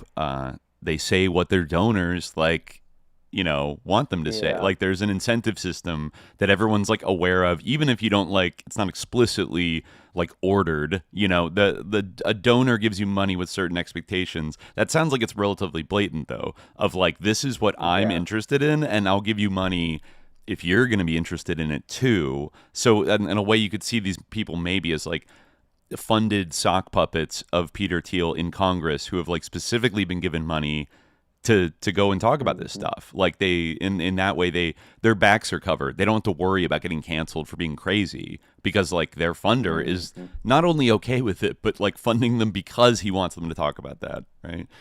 Yeah. That seems very plausible. Yeah. Well, it's just interesting because this is kind of going back a little bit, but we were talking about how ufology can kind of subsume different like religious people into it and kind of turn them somehow more fervent than they would have been without the UFOs. There's another Trump appointee who's a Mormon.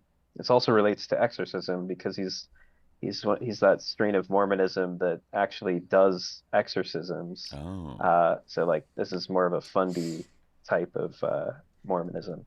He is currently the Air Force Undersecretary, and he goes on podcasts and talks about UFOs. And his main goal as Air Force Undersecretary, you'll be happy to know, is replenishing and renovating America's nuclear arsenal.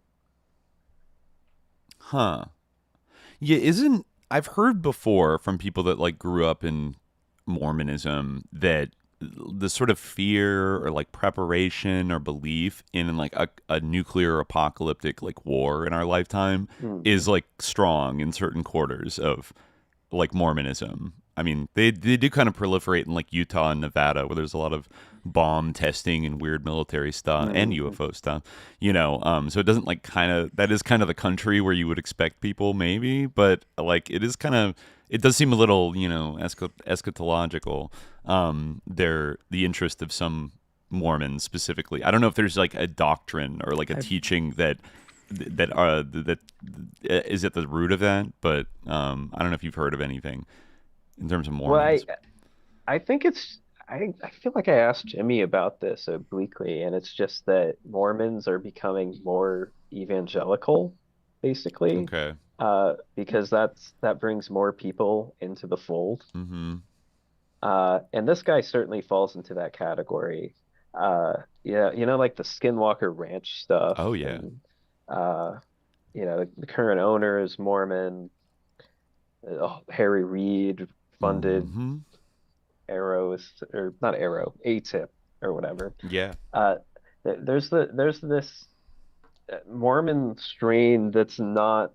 This is what I mean. It's kind of like folding in all of the more apocalyptic shades of different American religions into one umbrella, and I think that's kind of created a concerning block of like UFO voters. Maybe that's the end goal, is to because there are people who are single issue voters, and that issue is UFOs. Oh, definitely. Definitely. Yeah, disclosure voters. Whoever and Trump kind of, I think very very cynically, but like cannily kind of combined a bunch of different like disclosure threads and gestured at like all of them, like when he, which probably maybe wasn't decisive like overall in sort of like getting over the top and like winning, but like definitely mattered a lot to some people and even caused blowback, like in the case of the Epstein files when like he didn't deliver what he had promised, and then people were like, what the fuck? Like, but people really cared that it's like JFK, like MLK, RFK. At various times they've said all these files are going to be released, UFO stuff's going to be released, like we're gonna dump it all out there, and you're gonna see we're gonna have total radical transparency, and a lot of people bought that and bought the ticket, based on he was, as long as, I don't care what happens as long as they disclose the truth. And then there's like a presumed ontological shock that will happen when we get the truth, that will kind of change everything. That's my favorite term in this whole debacle is like ontological shock. UFO people love that. It's what does an ontological shock mean? I can see like an epistemological shock. They really just the way they use it just makes it sound like the Overton window is going to shift. A lot of people use ontologicals just mean like really, really, like very, very big, maybe. Like a kind of systemic, like everything will be affected by this. Like it's going to affect the way we look at reality, life itself, our place in the universe. Like it's going to have economic, social, political consequences. It's also kind of there's a more vulgar analog to ontological shock, which I've seen a lot. It's kind of become my favorite like sarcastic way of like labeling something as a truth nuke. Like I think it's already become kind of a joke where people go, "Wow, truth nuke."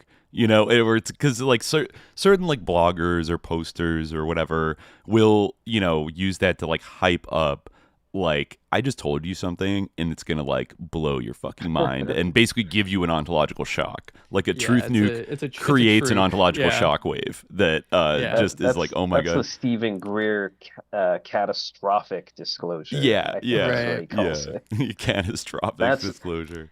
I mean, Bob Lazar was saying like that he was talking about, maybe, what if we're just like cattle? What if we're just like being kind of like a loosh type of situation? Maybe he was saying like, well, I always said we should disclose things, but what if all these people are smart, if they don't want this to get out there, maybe they're right, maybe I'm the asshole, and like maybe it's going to be a revelation that like we're all cows, we're all Guernsey cows or something on it. I think the stuff maybe Tanner you were reading from earlier or the stuff you said sounded exactly like Georgiani's line. I guess that Palmer Luckey was saying like that sounds very like louche, like like Robert Monroe, like Monroe Institute shit. I almost wonder if people like Palmer Luckey or some of these other like personalities have gone through the Gateway Tapes training and then kind of imbibed some of that, or, it might have come to them, influenced them through more like indirect routes. Maybe just like Palmer Luckey loves the Jason Georgiani podcast or something.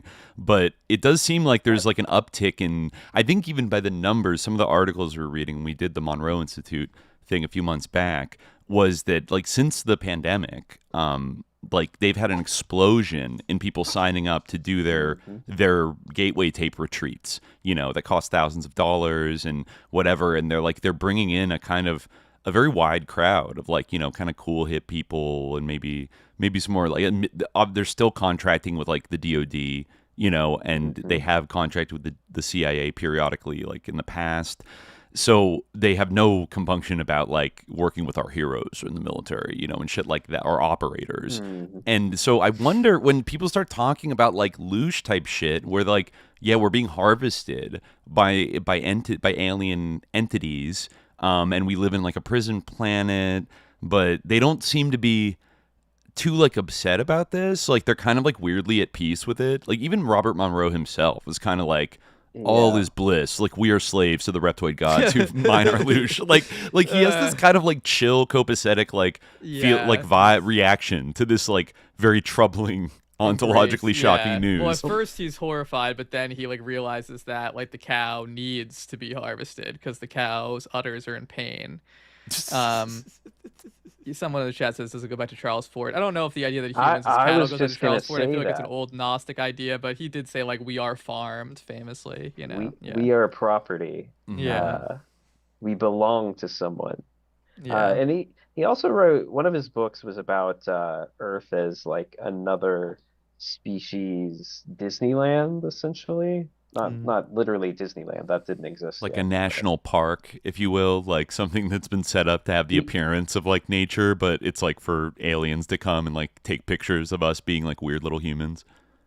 Yeah, he did do like the prison planet thing, but I don't like, I do think there is like, I don't know, I find the Monroe Institute stuff concerning, and I think Ryan Bledsoe's like a facilitator there now as Right. well. I think we did find he's a big connection into it. between, like, I think the Bledsoes have gone to the Monroe Institute and they're like, it's beautiful. Like, I talked to the lady all night long, you know? Yeah, this is the best way to get in touch with the lady. Yeah. Like, it's, so all those threads are kind of like, yeah, and then it was even kind of pitched in, like, Vice and, like, this kind of more hip, like, New York-centric media as, like, something that cool liberals who are dabbling in new agey psychedelic stuff should, like, totally try out. It's totally all good vibes and stuff. And they always kind of, like, they kind of mention the Loosh thing, but kind of, like, downplay it. It's like, there's a funny little belief that goes along with this, but, like, don't think about it too hard. Like, yeah, so they're really outreaching in a wide way. You know, there's been all kinds of podcasters and influencers that have rizzed up the Monroe Institute and been like, oh, this is so cool and interesting, from all kinds of quarters, you know. But a lot of them tie back to Peter Thiel, I think, ultimately. Right. Well, and I think I wrote an article examining like the remote viewing program as an extension of MK Ultra. Oh yeah. Which it essentially, it literally got its funding from leftover MK Ultra money, the initial SRI program. But I think its goals were similar, and I think the Monroe Institute is kind of that same thing, where it's not necessarily about like creating a super spy or something. It's about creating like clients possible assets, essentially.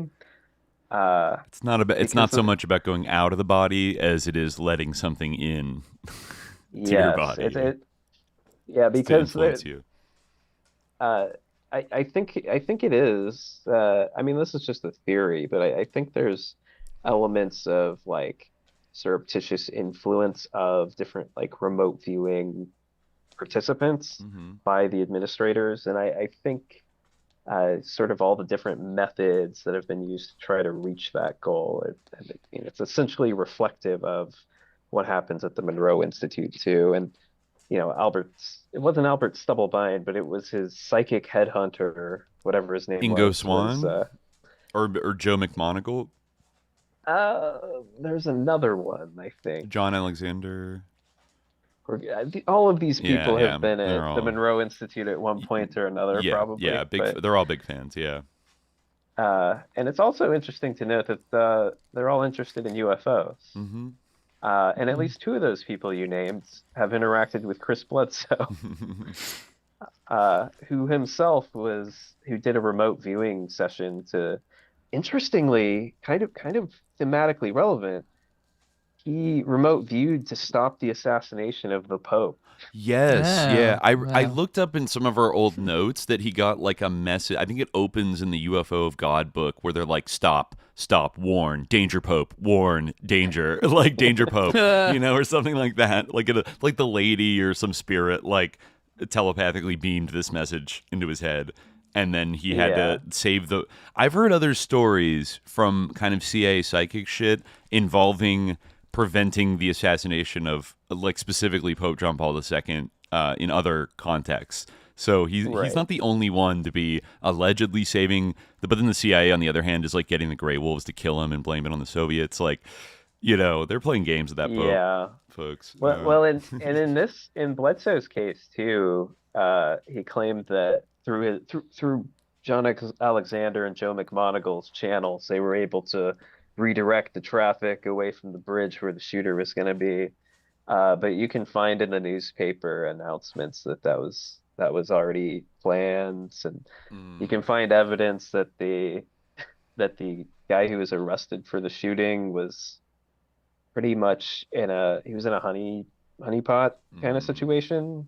So he was on their radar for up to a month before Bledsoe's remote viewing session.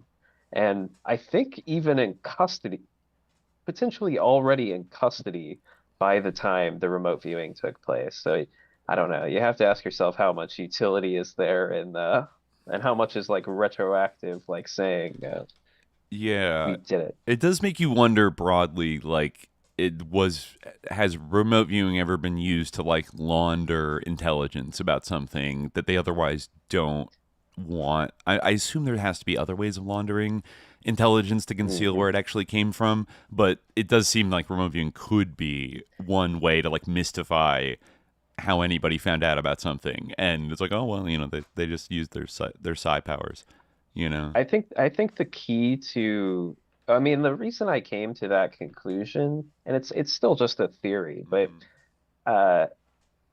if you read, there's this book by Jim Schnabel called Remote Viewers, and Schnabel himself was he kind of has a positive view of all the remote viewers, and but every time they remote view something important, he's quick to note, and I don't even think he does this to like say like, oh, remote viewing isn't real or it's not that useful. But they always have other methods of intelligence gathering to back up the remote viewing. They never do remote viewing alone. And so that can range from like satellite imagery to literal agents in place. Like he tells a story of them remote viewing the Iran hostage crisis situation, and they had an agent in place there essentially that was reporting back. And like, why would you ever use a remote viewer when you have someone who's actually there exactly who can tell you what the situation is? Well, maybe they can read emotions too, and like hidden information that you can't see just auras. with your senses. Yeah. Well, no, you got to use backwards speech for that. Of course.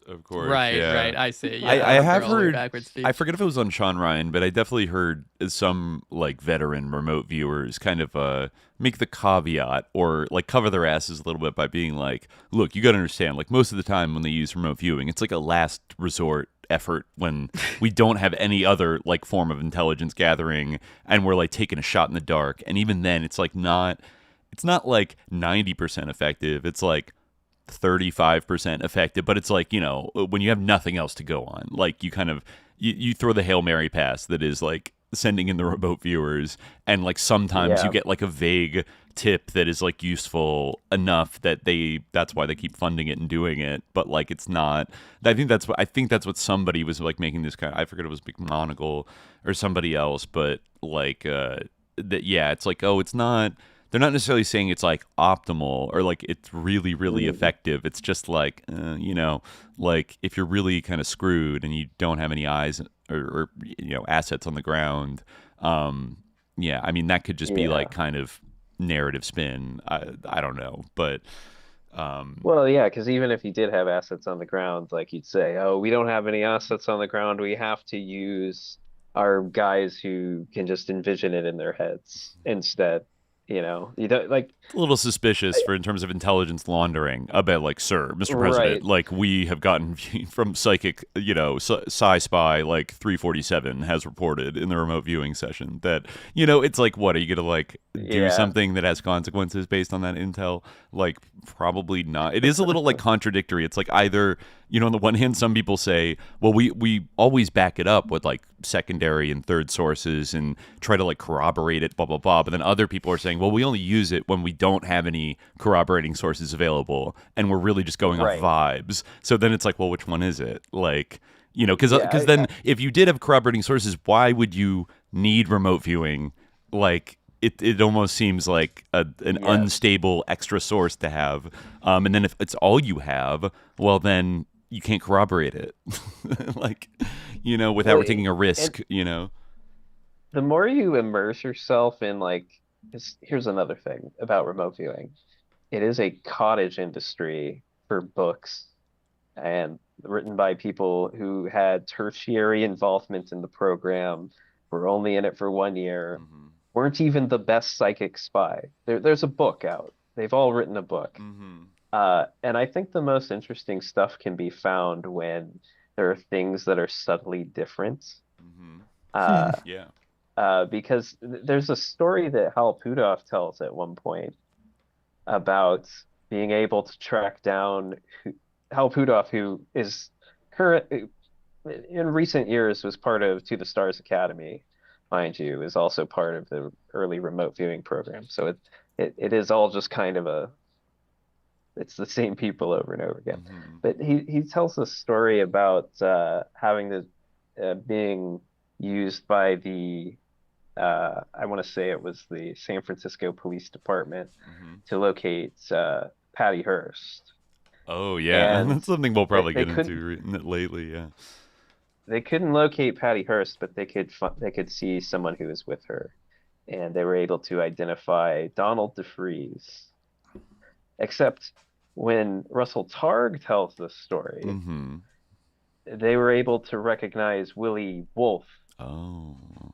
So there's these little subtle differences where they see a different SLA member, depending on whether Targ or Puthoff is telling the story. And like Donald DeFreeze, we should have. They do look different. They look pretty different. Like Donald DeFreeze is a black man. Willie Wolf is like a white guy with like a fro and a mustache. Like they definitely look different. And DeFreeze was part of a program that inadvertently was getting money from the same agency that the early remote viewing program was. Are you referring to Dr. What was it, Colston Westbrook at the Vacaville Center, the CIA Phoenix program doctor that treated Donald DeFreeze at Vacaville with behavioral modification stuff? The money between, I mean, that's what I feel like people don't.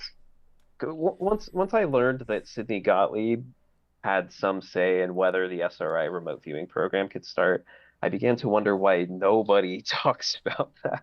Nobody mentions it. They'll mention that Gottlieb got into some wacky stuff, but the fact that he was so directly responsible for the SRI program, I think it's from Sharon Weinberger's book about DARPA. I was reading that he was I want to say he was literally the guy who did the initial contract. I got it next to me. I can try to pull it up. For SRI to study remote viewing. Yeah. And I don't know. I find it hard to separate the remote viewing program from MK Ultra once you know that, because even when they get later funding, this is one of the turn I tried to do in that article to really make people go wide-eyed, is once they supposedly weren't getting money from the CIA any longer, they got money from SAIC. Well, that was later. That was in the 90s. Okay. And Jolly West was on SAIC's board. They're like medical board examining the remote viewing program. But SRI gets the money from the Foundation for Inner Peace. Oh. Do you recognize what that is? I actually, remind me. I can only imagine. It's from A Course in Miracles. Oh. It's the main organization promoting A Course in Miracles, which was arguably also the product of an MK Ultra. Yes. Well, it's a channeled text. Definitely, right? according to some old crypto cuttlefish threads, it absolutely is like a direct outgrowth of, that great laboratory of MK Ultra, the Esalen Institute, right?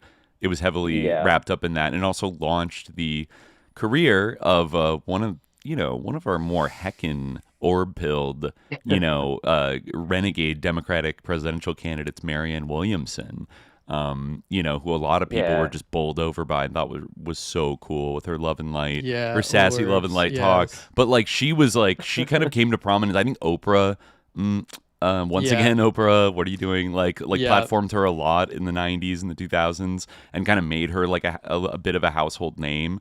And, then she was able to kind of pivot into like this kind of like a Ford Foundation woo-woo kind of like political kind of a thing. But yeah, it was a channeled text. And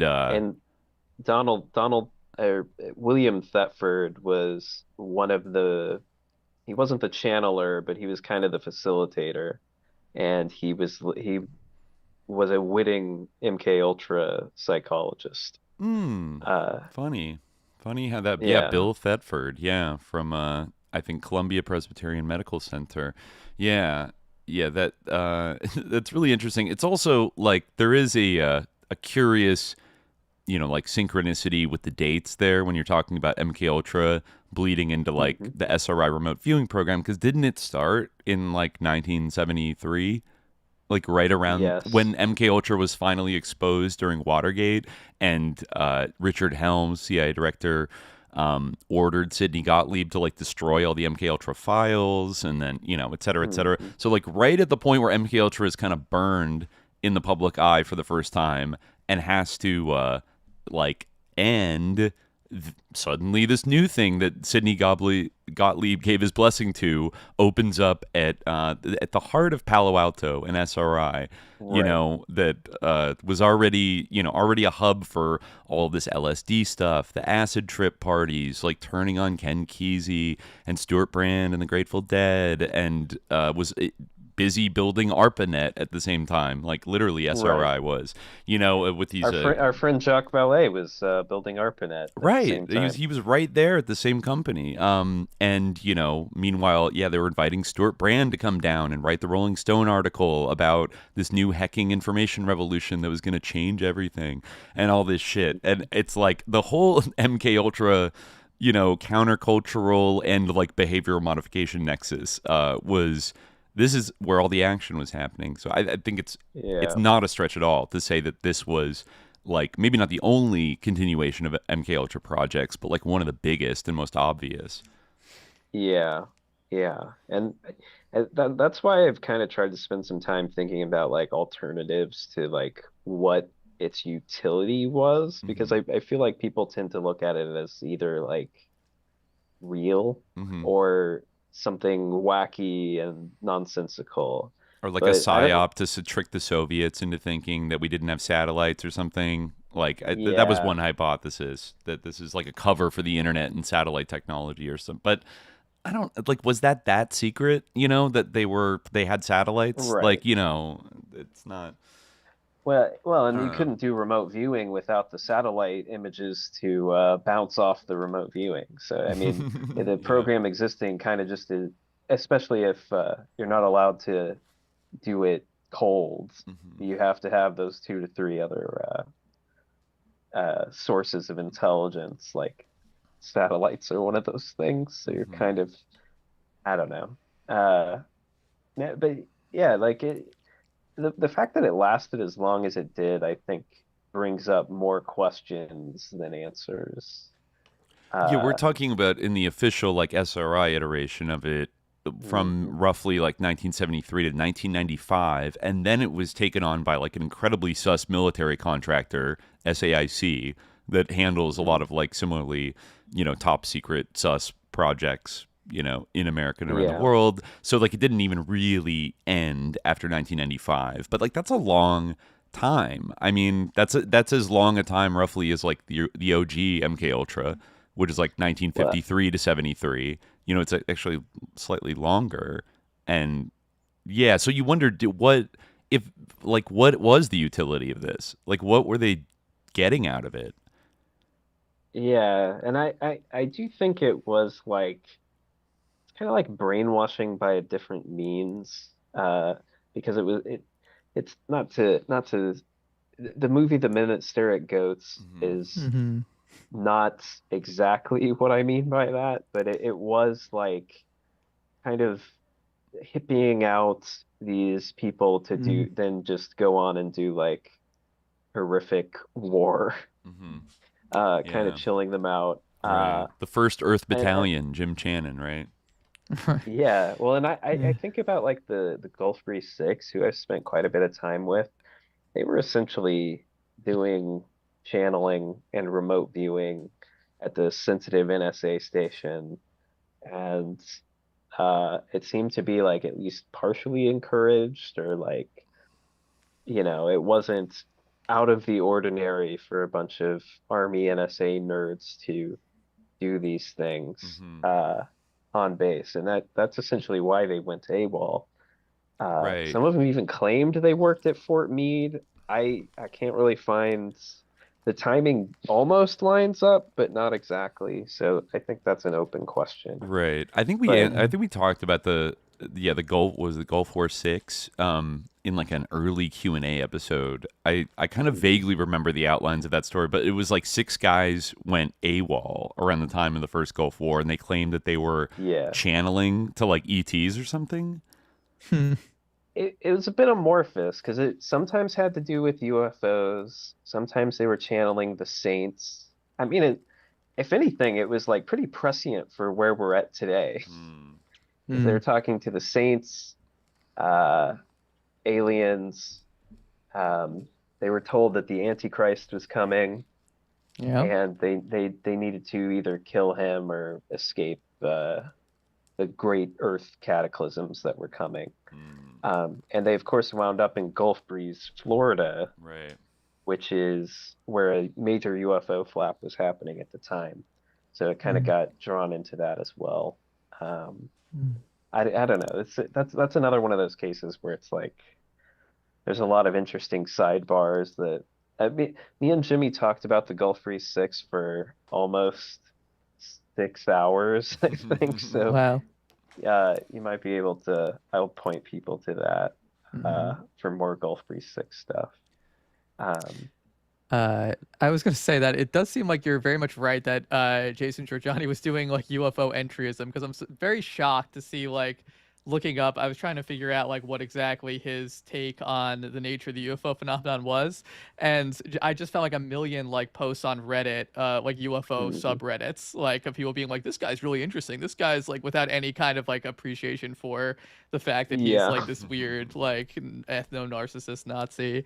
But I did find like someone doing a rundown, which I assume is fairly accurate, of like what exactly his take is, which is that actually these UFOs come from the 19th century, or maybe they come from the early 20th century. Let's see. Okay, so this person says he's obnoxious and cringe as a person.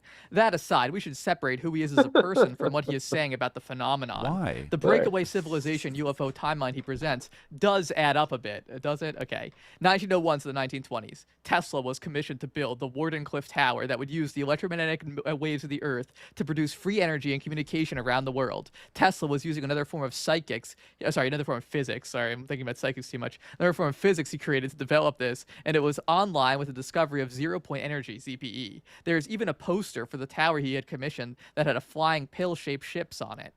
Okay. Early 1920s. Tesla lost funding from one of his principal's backers, J.P. Morgan.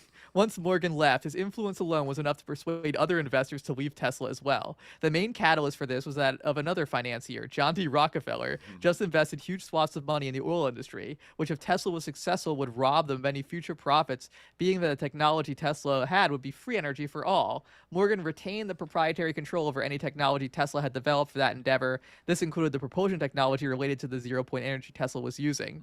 In the 1920s, J.P. Morgan, who founded Chase Manhattan Bank, is a business partner with Rockefeller and Allen Dulles. At the same time that Tesla was working on the tower and the physics for it, they were also investing in tandem with a group called NJMZA, a bunch of German aeronautical engineers based in Sonora, California, who were working on airplanes and new forms of propulsion. Remind you, the airplane was invented in 1903 by the Wright brothers, so it was a great time for engineers to refine and develop new flying devices if they could. The proprietary technology that Morgan retained from Tesla was shared with this NJMZA group. The NJMZA was also into occultism, which was all the rage at the time as well. NISMA is an occult name for the nameless, which I guess they were trying to invoke in their own name. 1940s, Morgan, Rockefeller, Ford, IBM all had financial ties to Nazi Germany. They aided in the war efforts for Germany and the rise of the Nazi Party. At the time, people like this were into supremacy.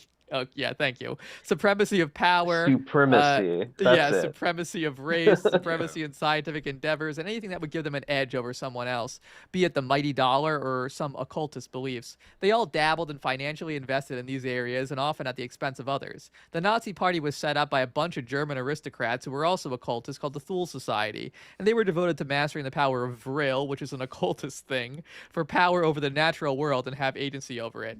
Magic stuffs. So most of us who follow the UFO stuff should remember at least once hearing of the Nazi bell, Aquino's favorite Die little Glocke. bell, Die Glocke. Yeah, exactly. The saucer shape of the bell. I should interject that Georgiani is also a Michael Aquino apologist. Yes, He's I'm sure. recently called himself a Satanist. Oh, nice. Of But that course. was before he renounced. I don't know. He's in a weird place right now. Yeah. So I don't know if he's still a Satanist, but go on. So yeah, skipping ahead a little bit, the same old story, like Nazi occultists, very Miguel Serrano esoteric Hitlerism type stuff, polar breakaway civilization. So they made a time machine that can fly fast. From this, Georgiani deduces that the American Nazi financiers and German took the time machines and decided to hide in history and gain supremacy over time in the material world. So they went back to the past, right? So you take a time machine, go to the past, set up a base where no one can bother you in Antarctica, which eventually becomes a civilization like Atlantis. Keep going to the future to take technology back to the past. Use this technology to become a super race that can transcend space and time and rewrite the history to your own benefit, all the while becoming the gods they read about, using eugenics to perfect your race with all types of crazy abilities, including psychic abilities. Create mankind in different slave races the way you want them. Live within your own parallel dimension that has a different set of rules and morals away from the eyes of everybody else. What type of race would you get from this? Well, Georgiani points to the Nordics, which makes sense. They are often seen in abduction cases and are usually in charge of the Greys. There have been religious apparitions that somewhat tell of a blonde-haired woman speaking. Chris Bledsoe's Hathor comes to mind. Throughout history, we see deities from many cultures showing up and having blonde hair and being tall white people. There are also the missing 411 cases, and who has taken the most? Well, it's usually those of German heritage. All right, I didn't know that one.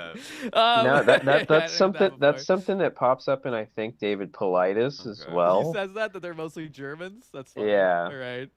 It's a recurring bit in ufology, which should make you raise an eyebrow. Yeah, I mean, it is interesting though. Like, I think Joe Rogan was saying this a similar thing too. That like we must be engineered. Like we were obviously engineered genetically. Like he was like, what other animal, is like us? Like obviously, yes, but it doesn't mean that we are engineered by aliens any more than any, doesn't follow. But it's the same type of thing. Like what he's saying really is quite diabolical in a way. So he's kind of almost saying that we, like Nazis, literal Nazis from the 1940s, are like the demiurge of our world. And they're time jumping.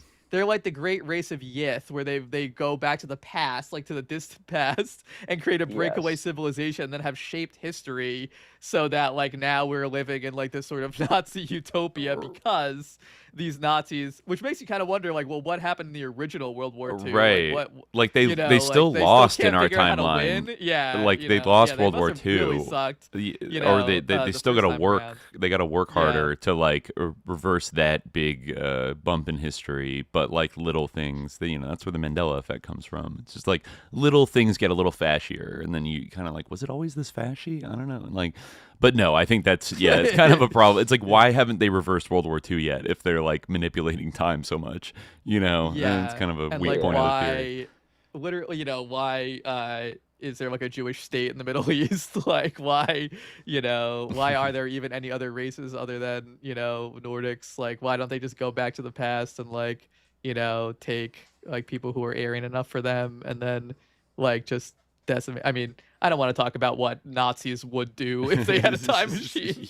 But it's truly like an insane belief, but it is weird how like that. I mean, you can kind of see it like in this thread where this guy's like, yeah, he's annoying a bit, but let's take what he says seriously, because like there might be something to this. Like what? Like it's weird like how that like kind of gets into the like the water and gets into the kind of the groundwater, and people start imbibing it, not realizing that it's like the delusions of this kind of like esoteric Nazi ideology. It's Georgiani is cooked up. Well, it's interesting because it already happened once in like 2000. I don't know when his first cancellation was. But he basically was rejected from a bunch of like parapsychology and ufology personalities because he started associating with the alt-right corporation with Richard Spencer. Right. Yeah. And like he was part of some like weird group called Jellyfish that used him as like an asset to like try to unite the alt-right to kind of like guide Trump's policies. Maybe that was successful in this term, maybe not the past term. But yeah, he's just an interesting character, and that's why I find it fascinating that even after that, he got fired from his job at like NJIT for being caught on mic saying that Hitler was going to appear on Money in a New York Times expose, and I think he got his I don't think he got his job back, but I think he was able to illustrate in court that it was a wrongful suspension somehow. Uh, Okay. I Huh. I I mean I'm not gonna make a judgment on that other than yeah, he probably should be kicked out of academia for the rest of his life. Uh, Yeah. I don't know. His most recent Twitter post has kind of changed things because he seems genuinely remorseful of everything he's done. He said he's ruined his chance in academia, he's ruined his chance in life, and but I don't know. He's a weird character, but it is Yeah, I intrigism. mean, I'm glad you see what I'm talking about because yeah, definitely. I feel like an insane person that I remember him coming up like 10 years ago and being like, "Oh, this guy's a Nazi," and then he got in trouble for being a Nazi, and then he Yeah. showed back up again. It drove me bananas. Eternal September just never it never ends. People, the ability for people to kind of like just re-launder their reputation simply because like most people have forgotten what they did. Yeah, Like it really is like if you really commit yourself, yeah, there's many such cases online of people who just like they like disappear for a little while, then they come back and just act like nothing sus ever happened, like, and they can kind of yeah, fake their way through it, and then new people just Hmm. find them and like don't look into the background of like people that they sort of outsource their critical thinking to, which is wild in this day and age. But it's obviously like a central dynamic of how like these memes and stuff, like these ideas spread around, Mm. like people just watch like a TikTok or like a YouTube talk show. Oh, look, there's a guy named Jesse Michaels just like everywhere one day.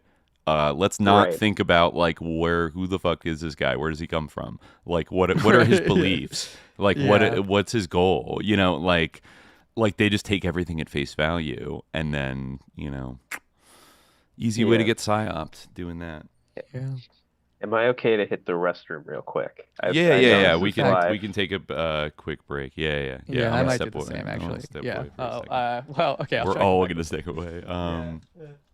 The beloved SJ musical interlude, Yeah, hopefully. yeah. No, I'm gonna queue up a little. So I'll queue up a little something. Let's do.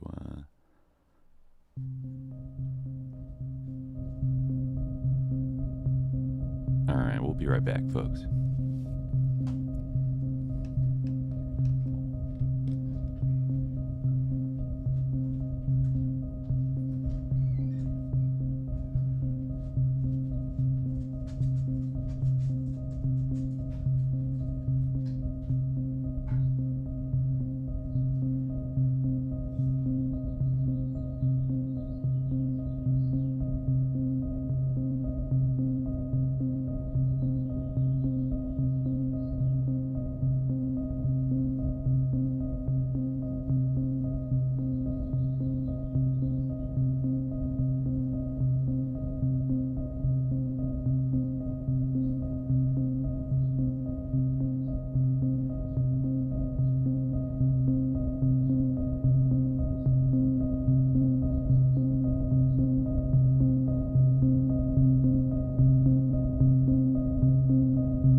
back too soon, but I'm gonna try to pull up chat and see if there's any questions.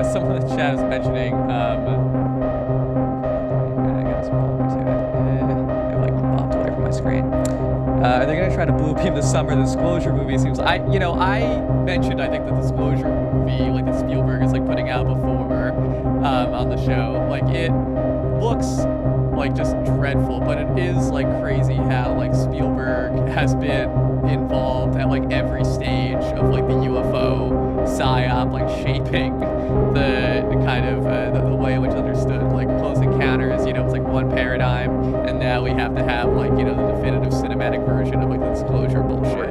Yeah.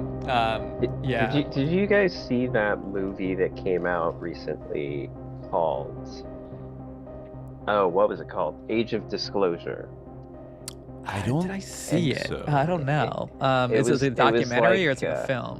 It was a documentary, and it was like a classic like Stephen Greer, James Fox film, except they said we're gonna get every single spook that we have who's ever said anything about UFOs. There's gonna be like congressmen, Marco Rubio's in it, like everybody is gonna be in this movie. I kind of remember this coming out. Yeah, I remember Marco Rubio like opining. Yeah, that was directed by a guy who was involved in Spielberg's Ready Player One. So there is like a through line. I think Spielberg is like, there's some intentionality to him like poking the UFO bear. I mean, he's obviously like incredibly fascinated by it. It's not like he's like, he certainly doesn't need any more money. No. Like second of all, like he, like there's any number of topics that like one might be interested in, but he's returned to that one again and again. He's obviously like deeply compelled by like the idea of UFOs. There's like a new Spielberg movie coming out this year that's like all about being hyped, we were talking about this. Okay. Yeah, someone in the chat brought it up. Yeah. We were saying that like it's interesting how he's always like ready to like offer people like an accessible like cinematic iteration of like whatever new form the UFO psyop has taken. It's called like Disclosure Day, very similar to like Age of Disclosure in a way. You're right though. It looks god awful. Yeah, like it. And I actually, you know what? Now that I think about it, in the trailer there was like a nun who was like talking about how like we must be like God must have created aliens as well, because like why would there be this vast universe if God didn't intend for it to be populated with aliens? It's there's often certainly it's not like every planet is inhabited with life, so like obviously like God is not being super economical in terms of his creation. Like maybe he wanted us to contemplate it, maybe he wanted us to like reflect on like our size, and like maybe he wanted to glorify himself by showing, there's many reasons why God created a vast universe that's devoid of life other than ours.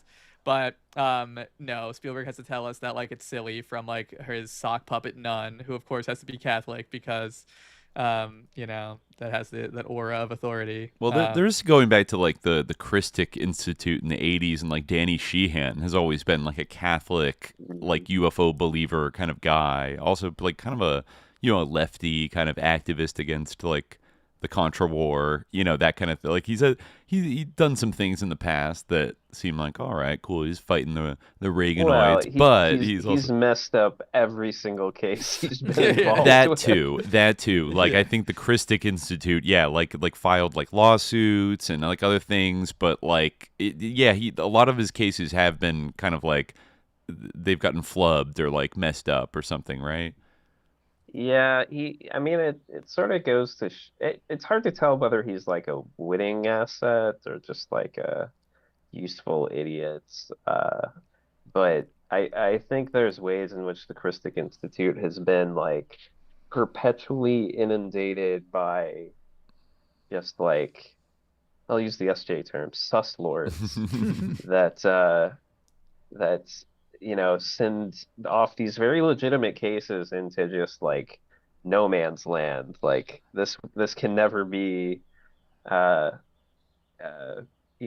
prosecuted correctly, and it now makes the entire case look insane.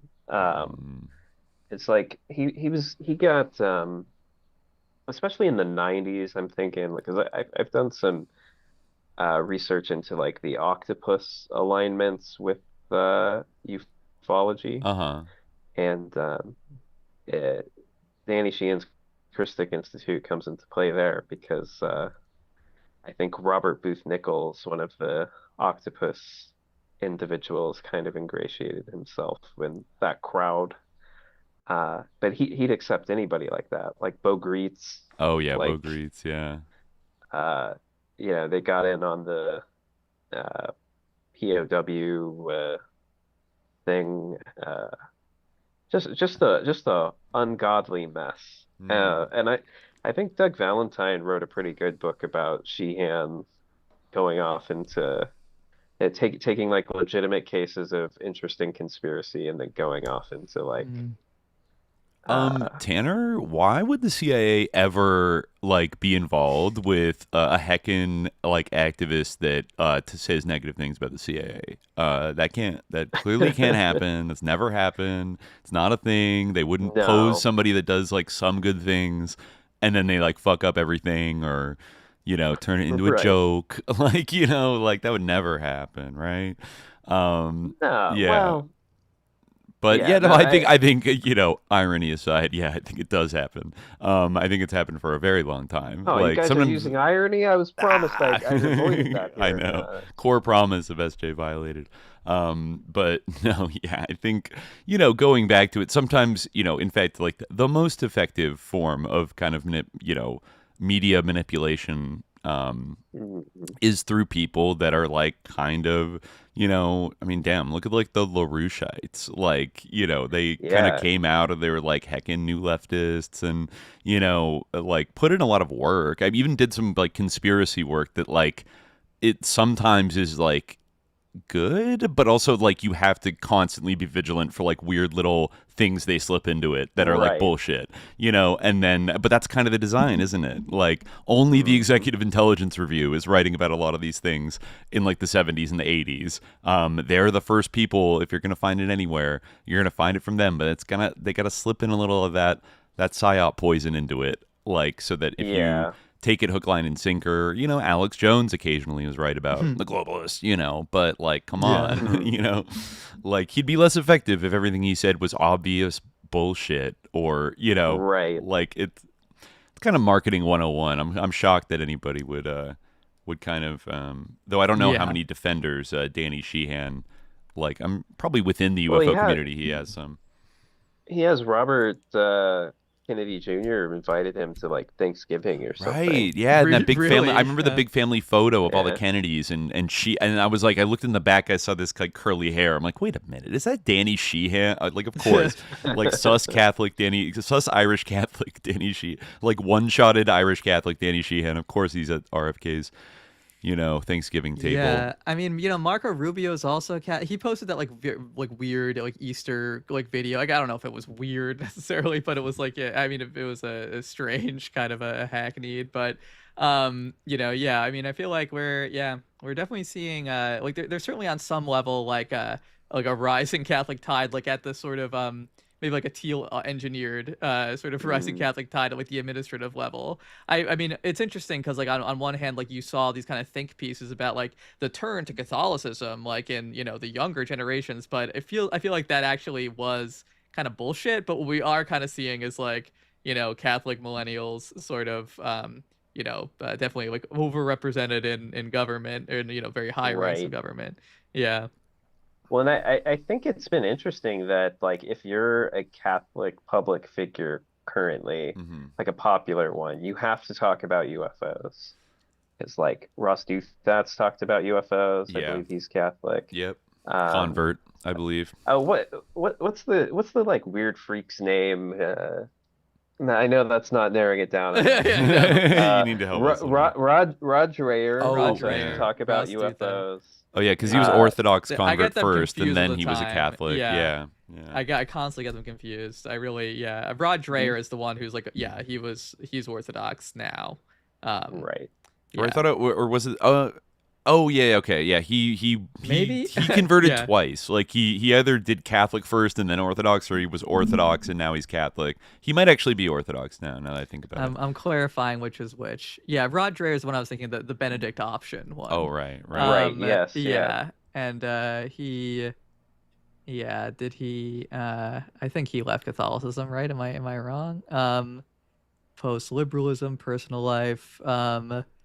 Yeah, he announced his conversion to Eastern Orthodoxy. I see. Oh, interesting. Yeah, so he wasn't. He left organized religion. He was raised a Methodist, left organized religion before converting to Roman Catholicism. So yeah, you're right. At age 26, then he wrote Wildly in the Catholic Press. Then he converted to Eastern Orthodoxy. Yes, and Ross Douthat is like kind of like a New York Times like guy, right? He's a little bit more. Yeah, of he's like a WASP that converted to to like intellectual Catholicism, kind of. Yeah, a little bit like Adrian Vermeule, perhaps. Another such. Adrian Comstock Vermeule III. Yeah, yeah. They all do have this weird kind of like. They don't sound Catholic a lot of the times when they're like talking about stuff, or they're often like not completely in line with like the Vatican, or they invite the Vatican officials to the Pentagon and threaten them with a 14th century sword and talk about the rogue papacy of Avignon. I like how we've decided that that's what it was like the. I want to believe, his kingly dagger, yeah. It's like the sword in Mandy or something. Yeah. What was that called? No. It's been passed down by generations of Colbys. Yeah. Who the fuck knows? But I did find. Sorry. Go ahead. Well, I was just gonna bring it back around because Sheehan is also like he was a big get at the time for Jesse Michels as well. I don't know. There's just all these like weird fringe communities that kind of interact with each other all the time. Because Sheehan also wound up interacting with a lot of the same people the LaRoucheites were interacting with in the 90s. Mm-hmm. I mean, that's what a lot of the Octopus Network wound up being. Like, Riconosciuto was introduced to Casolaro by a LaRoucheite guy. Oh, wow, interesting. So it's like, you just never, he's talking about smoke and mirrors. Like, there's a lot of like dead ends and trapdoors that you don't necessarily know where they're coming, and that's ufology, and that's everything ufology connects to. I feel like. Sorry, I interrupted you. Oh no, it's okay. I was actually I was poking around looking about the Steven Spielberg movie, and there was just about a month ago, the Hollywood Reporter had this big article called "Hollywood is suddenly taking UFOs seriously with rival disclosure projects in the works. A historically anchored Roswell movie is coming, while filmmakers ranging from Steven Spielberg to Joseph Kosinski tout upcoming UAP-themed titles. Quote, this movie's going to blow people's minds. I love the first sentence. It's quietly become a trendy new genre in Hollywood, the italicized, serious UFO movie. They really say the serious UFO movie. An invasion of projects across the narrative and documentary space are exploring the topic of UAPs, including prestige films from Spielberg and Top Gun Maverick that pretty much like war gamed out the enemy, current, literally bombing an Iranian nuclear, Hammer, installation. Joseph Kosinski, who directed that. While movies about spacecraft and aliens are result as filmmaking, this wave is heavily influenced by recent real-world events. A perhaps unprecedented level of media, lawmaker, and public interest in videos and discussion of UAPs, which has included congressional hearings, the emergence of government whistleblowers, and the release of much-debated Navy footage of objects that some claim defy the laws of physics. The truth, in other words, has gone from being out there to feeling just around the corner. The latest project in the mix, producer and podcaster Bryce Zabel, Dark Skies and Taken, has just packaged a film with UTA that's billed as the most grounded, historically anchored look at the 1947 Roswell incident yet. So it's gonna be like one of Robert Goddard's like Susselenberg rockets. Probably, I don't know, but I don't know. Maybe they might go gray pilled with this. No, I assume that it's going to be aliens in the movie. Yeah, It would be interesting if like it weren't. You know, that would at actually this point, be like. But I'm 100% certain. You know, I'll eat my hat if I don't have it. I'll eat my prayer cap. Yeah. If I am wrong and there's no aliens in the Roswell movie. Well, let's see. There's a little like, there's a little bit of a summary here. Titled Unidentified, the fact-based tale moves across 3 timelines. The infamous 1947 incident where the U.S. Air Force announced, then quickly retracted, that it had recovered a flying disc. A 90s narrative focusing on Roswell investigators racing to secure testimony from witnesses, and a present-day murder mystery looking into mysterious deaths related to the incident. The film focuses on nuclear physicist Stanton Fried. Oh, wow, he was a big ufology guy. Right. And, like, that was one of the first like UFO celebrities, like really. You know, he was on like every UFO show. Oh, you know, like he was, okay. And because he was a scientist, it's like a big deal, you know. I'm asking all my friends have cast the same person as Stanton Friedman. Khalid, since you're aware of who Stanton Friedman is, who is the best casting? John Rhys Davies. Oh, that's pretty good. Everybody else is saying Paul Giamatti. Oh, I can kind of see it. I'm looking too. up his pick here. Yeah, and maybe John Paul Rhys Davies is a good one too. He looks just like Sala Mm. in the Indiana Jones films. I was thinking of the character he played Sliders. It's kind of like Stanton Friedman a Oh little yeah, bit. that's true. Wow, he held the fire to Bob Lazar, according to one Reddit thread. He called out Bob Lazar. Yeah, it's partly. I mean, held the fire. He held the fire. He just said, "I don't believe him. Here's the MJ12 documents." Yeah, come on, like it's not. Yeah, he really believed in the MJ12. I remember he was promoting that really hard. But like, that's kind of interesting that there's going to be in this like predictive programming film like a murder mystery where nuclear scientists are being killed, because like isn't that like something that is now being like imposed on us, quote unquote, happening? I was going to ask you, Tanner, what is your take now on this like murdered and missing scientist story that's also being totally proliferated? I think you were a little bit like skeptical of it when that general went missing because he appeared to suffer from dementia, and like that does happen, but now it's like 8 scientists or something. What's going on? Well, I find it interesting that they're looping in that general with the scientists because it seems like a completely different scenario. Most of the scientists are just murdered in cold blood, and like the suspects are known. But the general, who's actually interesting, because I actually talked about him before in relation to Tom DeLonge, because he was apparently Tom DeLonge's like contact. In like setting up I want to use the term handler, but you know, maybe that's a bit too loaded. But look, DeLonge called him the boss man or something like that, you know. And the boss man, okay, yeah, sounds like a handler, right? And that came out in the WikiLeaks stuff because he was talking with Podesta about it. Who was at one point like the Hillary Clinton campaign was going to be the ones that were into UFOs. Oh, like, Mm-hmm. They would hint at that they were like, maybe I'll do a little disclosure. And John Podesta for like a long time had given like comments to the media that indicated that he was like, but going back to when he was like I think the chief of staff in Bill Clinton's White House in the 90s, like he was always pushing to like find out more about disclosure. And I'll never forget like finding that old like, I don't know, Usenet thread or whatever, talking about Bill and Hillary Clinton being invited to Lawrence Rockefeller's ranch after he became president, and like this is maybe 94, and Lawrence Rockefeller was like upset, was just like peppering them with questions about like UFOs and like other kind of shit. I mean, he funded, I think, like the Institute of Noetic Sciences, MUFON, like John Mack's research as well. Exactly. And I think with one of the princes of like Liechtenstein as well, with like his friend, like they were bankrolling a lot of this shit. So like Lawrence, you know, he's one of the Rockefeller brothers. He's David Rockefeller's brother. You know, this guy was, and he was heavily involved. I think I was reading one of your articles where I think you you break it down that like he wasn't just like a crazy rich guy that like wasn't a part of the Rockefeller empire. Like he was part of the Rockefeller Brothers Fund, and he's one of the earliest VCs in Silicon Valley, going back to like the late 50s. Like, you know, I think he might have set up the first Silicon Valley VC firm.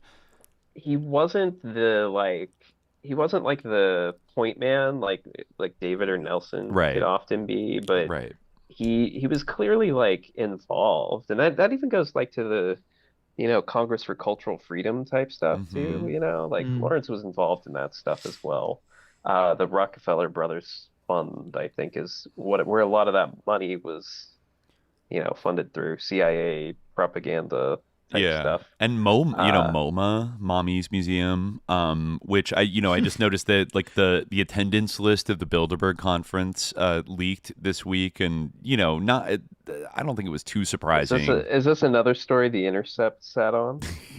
I don't think it leaked through them, so I think maybe they did. Yeah, they probably did sit on it, or you know, maybe it was Drop Site that leaked it. Who knows?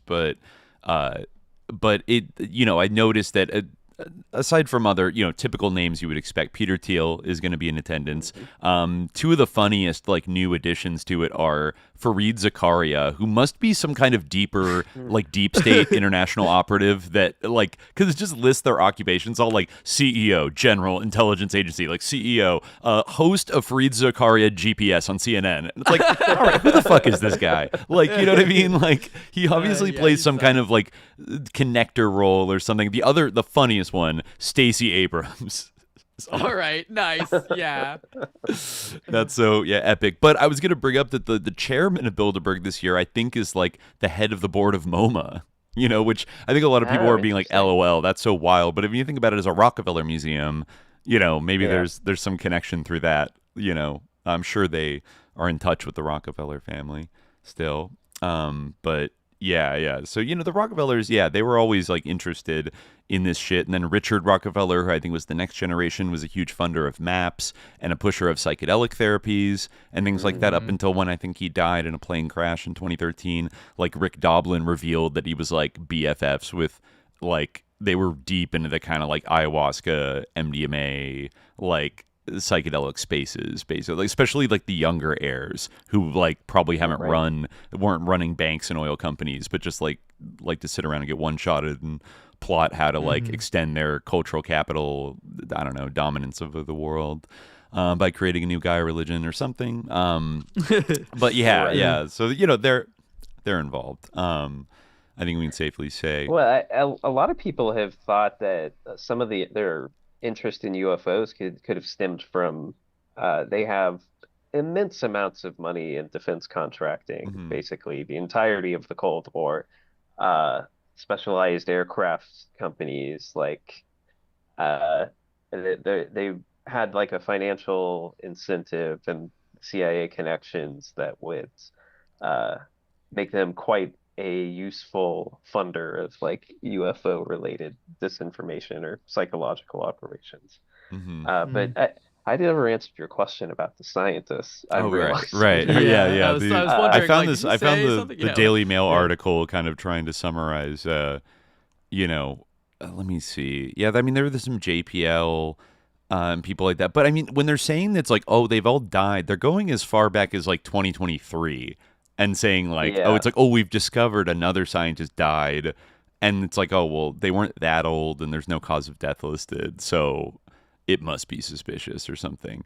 But there are kind of like let me see here. Yeah, it starts off another scientist with ties to America's space program has now joined the growing list of deaths and disappearances around the U.S. Yeah, kind of misleading because it says Michael David Hicks, a research scientist at NASA's JPL, passed away on July 30th, 2023 at the age of 59, but the cause of death was never made public, and no record of an autopsy being performed could found. Hicks, who worked at JPL from 1998 to 2022, was credited with publishing over 80 scientific papers and was part of multiple teams helping NASA understand the physical properties of comets and asteroids. Specifically, he was involved with the DART project, NASA's test to see if humans could deflect dangerous asteroids away from the Earth. He also worked on the Deep Space One mission, which tested new spacecraft tech that flew by a comet in 2009 2001. There have been no allegations of foul play, but Hicks' case marks the 9th person with ties to America's space or nuclear secrets who has died or mysteriously vanished in recent years. Moreover, 3 of these scientists had close ties to Hicks, as all of them worked at the JPL or participated in NASA missions there. Monica Reza, JPL's new director of the Materials Processing Group, vanished without a trace in June 2025, just months after beginning her tenure at the NASA lab. 2 other men with deep ties to JPL died recently, including a longtime co-worker of Hicks, Frank Maywald, who died in July 2024 at age 61, with even less public acknowledgement of his untimely passing. Meanwhile, astrophysicist Carl Grill-Mayer, 67, was murdered. I remember reading about this. He was murdered on the front porch of his home, I think in Pasadena, on February 16th of this year. The Caltech researcher's work was heavily supported by JPL, and Grill-Mayer was personally involved with major space telescope missions by NASA. And then, strangely, a series of online obituaries dedicated to Hicks did not mention any health issues before the 59-year-old's death, which appeared to happen suddenly, roughly 1 year after leaving NASA JPL. A similar situation unfolded after Maywald's death, when the prominent JPL researcher died in LA from unknown circumstances. NASA and JPL have not commented. And then there was the general, what was his name? William Neal McCasland, who oversaw funding at Wright-Patterson Air Force Base for Monica Reza's project, who then disappeared. I mean, that one's weird. To disappear, a little, like about 9 months ago, and just vanish, kind of sucks. The Reza one is strange. I find it interesting that they did McCausland last, because when I first started getting interested in this story, that was the major one. Mm-hmm. And it's kind of shifted as they've added more, and they can reorient the corkboard to another side, essentially. But McCausland, they had the 911 call come out recently, mm-hmm. and his wife even says to the dispatcher, my husband's not here, and I don't think he planned on coming back. Which, I mean, he took a gun, and he didn't take barely anything else. So, I feel like I was mostly annoyed by that one because there were so many UFO people being ghoulish about it online. These other ones are interesting. We talked about it a little bit on Gnome Chats, which is, my sort of on and off podcast that I do with some friends. Friend of the show, Reed, put forward his theory that it might be foreign assassinations of American scientists because they can see. I mean, it would be retaliation, I mean, there's many Iranian scientists who have been killed. Yeah. Nuclear scientists. Well, and I think he brought up too that a lot of Chinese nationals in the sciences in the United States are currently being hounded by ICE, and there's some legitimate horror stories there with Chinese researchers who have been put in camps, essentially. People don't like to say that, but that's essentially what's happening to people. Right. Yeah, I can totally see that happening right now. So I kind of vibed with Reed's take on it. In fact, the more people they add to it, the less it seems related to UFOs. Which is what I find interesting, because this was initially a UFO story, but now it doesn't seem to be much of a UFO story anymore. Right. Yeah. Yeah. There's a lot of these people were working on nuclear and missile technology. I think one of them was kind of working on sending out signals and searching for extraterrestrial life, but on the whole, it looks like most of them were, and some of them weren't even looking on, some of the other ones they add in this article, like Jason Thomas, a pharmaceutical researcher testing cancer treatments at Novartis, was found dead in a Massachusetts lake on March 17th, 2026, after disappearing without a trace 3 months earlier. And two others with ties to nuclear research went missing weeks apart. Anthony Chavez and Melissa Casillas, who both worked at the Los Alamos laboratory, vanished from their homes in 2025 under nearly identical circumstances. Chavez was 79. He worked at the nuclear research lab until he retired in 2017. Casillas, 54, was an active administrative assistant at the facility and was believed to have had top security clearance. Both were last seen leaving their homes in New Mexico on foot, leaving behind their cars, keys, wallets, and phones before disappearing without a trace nearly 1 year ago. So that does sound kind of like similar to the general, but but that's interesting. But in the case of the general, it's alleged that he was suffering from dementia, right? Or something like that. It's been stated in several sources at this point that he stepped down from his position at some defense contractor in 2021. Mm-hmm. So that far back, because of a mental fog is how they worded it. Right.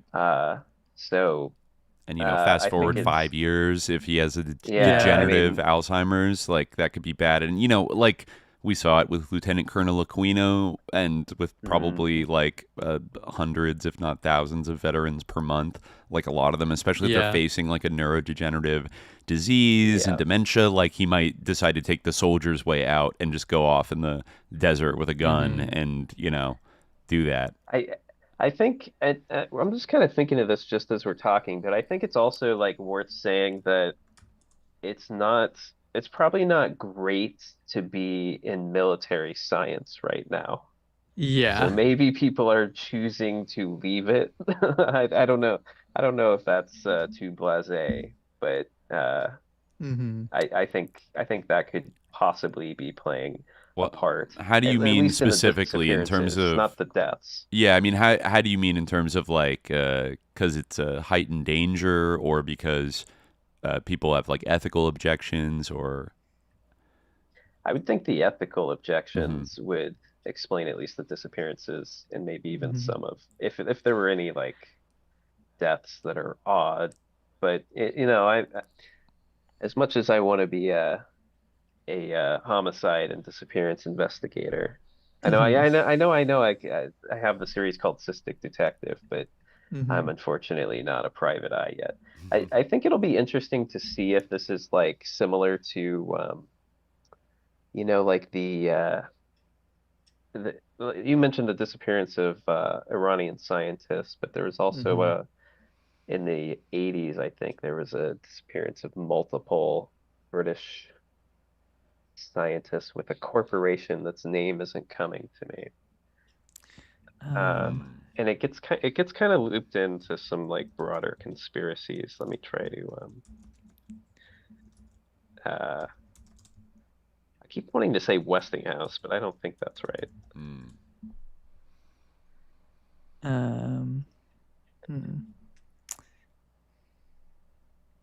I don't know. Yeah, I'm trying to find it. Well, and that's the problem, because you can't Google scientist disappearances anymore. Yeah, it's true. Yeah, true. All this stuff is coming up. Floods. Yeah, I mean, I was thinking kind of this, like, when you said that, like, it's probably not good to be in nuclear, or to be in like a military science. Like, I could only imagine like, what type of things people might be asked to do. Like, especially like with this kind of like involvement, like with the artificial intelligence and stuff. Like, basically like create this autonomous like nuclear golem and stuff like that. It's like, all right, that could be a component. And AI psychosis itself, I feel like, could be a component. I actually did think that, like, when that guy disappeared into the wilderness, that kind of reminded me a little bit of like stories of people, just being on the guy who got like driven insane by like meta glasses. Like, he was always wearing the meta glasses, and he ended up wandering off into the wilderness. I think in either New Mexico or Arizona, definitely somewhere in the Southwest. Oh my God. And so like it's. And like, there's a lot of like wandering into the wilderness with AI psychosis. Have you noticed that? Like, if you look at these stories, like there's a lot of like guy who like just like pulls his car over and then just wanders off in the wilderness. I don't know why, but I guess somewhere like in the training data, like it just percolates up like, this is what you have to do to become the Messiah. Like, wander off in the wilderness. I mean, I guess Jesus did do that. He did go off in the wilderness, right, know. So I guess telling it is a everybody common to go live like trope. John the Baptist. Yeah, or 40 days and something. 40 nights. Yeah, you know, something don't messianic eat. about it. Yeah, so I don't know. That definitely could be. That did come to my mind when I first read about the, you know, the sort of UFO involved scientist, the sort of first, the first person who's been missing for like a month and 9 days now, or even more than Well, that, I think. Yeah. well, and it came to my mind because of guys remember the Tesla bomber was Yeah. On New was Year's also Eve? yeah. Yes, right when Trump was like taking office. There was a mass like quote unquote ISIS terror attack in New Orleans that killed a bunch of people like during the kind of like New Year's celebrations, right? And then like the I don't same even day, remember this. then the what was it, an ex-Green Beret blew up like his Cybertruck outside of Trump Hotel in Las Vegas. Yeah, Right. and he was fully in AI psychosis, sending Right. out letters about aliens. Supposedly he sent one to Sean Ryan. Yes, I remember I think you this. guys Oh, covered man. that. Yeah. It was very weird, and, and he had read part of it, and he wanted to like come on Sean Ryan's show and was saying Oh, like man. I'm being like gang stalked by like feds right now, but like I have enough explosives. They know I have enough explosives in my Cybertruck that like they're not going to make a move on Right. me or something. Very weird. Yeah, he also did the now famous line, I feel like Halo, I feel like Batman, or Oh, something. shit. Right, I feel like that. Halo. Since Yeah. we all know the protagonist of Halo is named Halo. He's a really cool guy. He doesn't afraid of anything. Master Chief. Yeah. Jesus. Yeah. But I mean, I feel like I don't know. There has been like a distinctly bad vibe shift where cases like that seem more common, and that's like that's why I suspect that some of the disappearances might fall into that category as well. It's not a good time to be involved with Here you go, anything. guys. Here he is. Oh. Check it out while he's here. I don't dress him, by the way. You know, yes, he's wearing a bow tie. That's not me. I'm not the, you know, his clothing designer. But We you know, have people were a- clamoring to see the we dog have- on stream. We have So here he is. we have an echo sound. Yeah. Oh, okay. Yeah. I missed it. He's He was- leaving. he Well, there you was go. so It was quick. a split Wow. second. You know, Yeah. the fact He that might you be stated back. He you might be didn't back. put the bow tie on makes me think you definitely put that bow tie on. No. But I mean, I don't dislike it though. I think he looks very stylish in it. Oh yeah, absolutely. Yeah.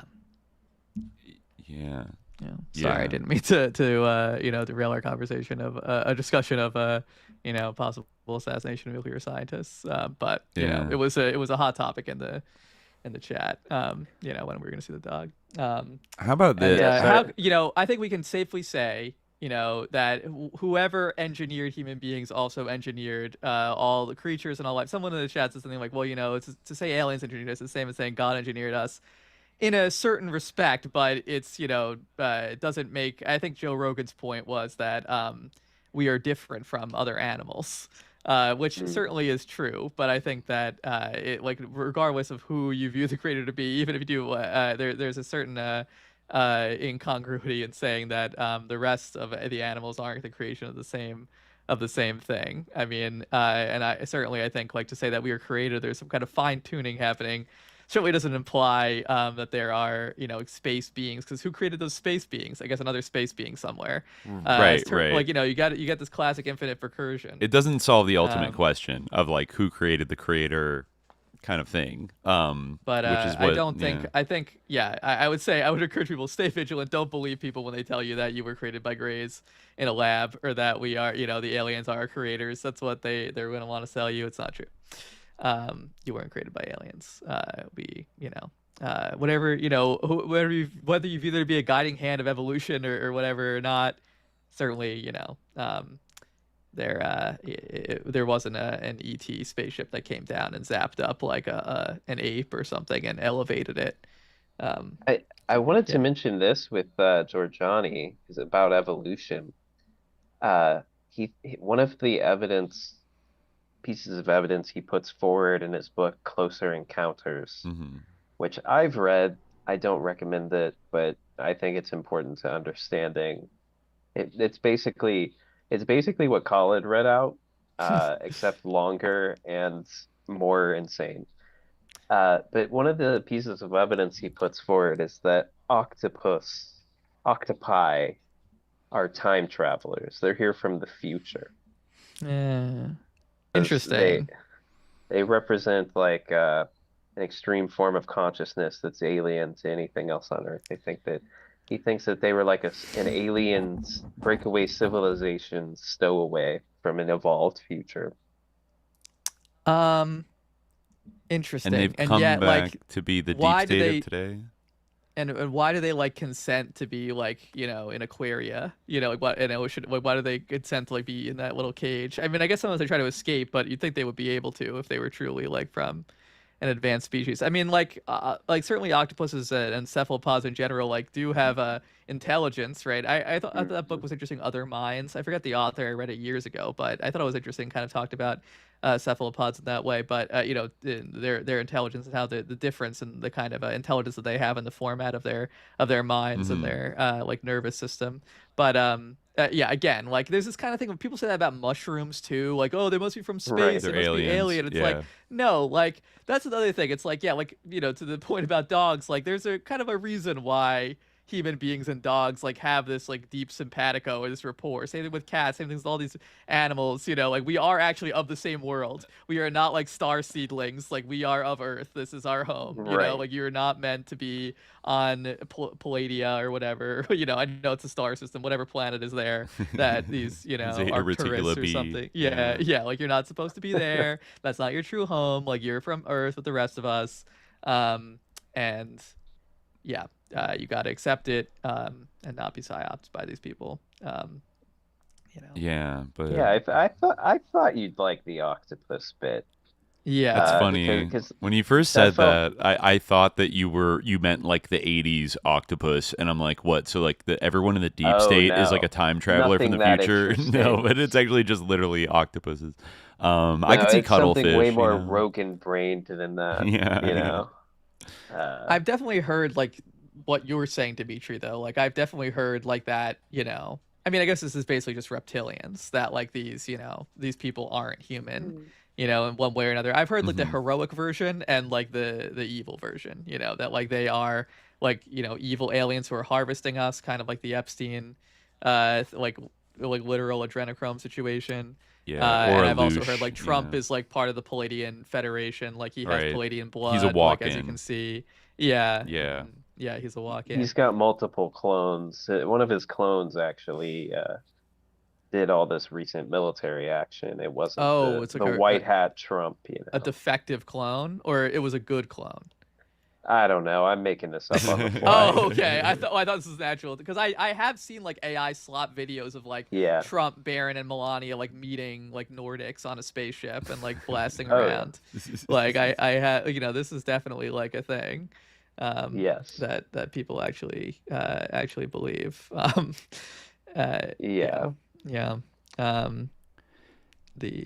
the galactic like federation it's very strange. Like there is like this kind of like complex around like all like Stacey Abrams. I remember she was like on Star Trek or Star Wars or something like that. I think Star Trek, playing like the president of Earth or something like that. What was which one was she in? I actually see her being in it was Star Trek Discovery. Yeah, she's literally the president of United Earth in the season 4 finale of Star Trek. Of course she is. Discovery. Yeah. That show also, I believe, refers to Elon Musk as kind of like a Henry Ford-ish figure. Yeah, like great Musk. That's on, you know, that's on Enterprise. That's on Enterprise. Which Discovery's is a little bit later. That was post, ways. You know. Yeah. It is definitely true in some ways. He is much more like you know, much more like Henry Ford than like the Wright brothers, I guess. But I don't know. The Wright brothers might be sus too. Were they sus?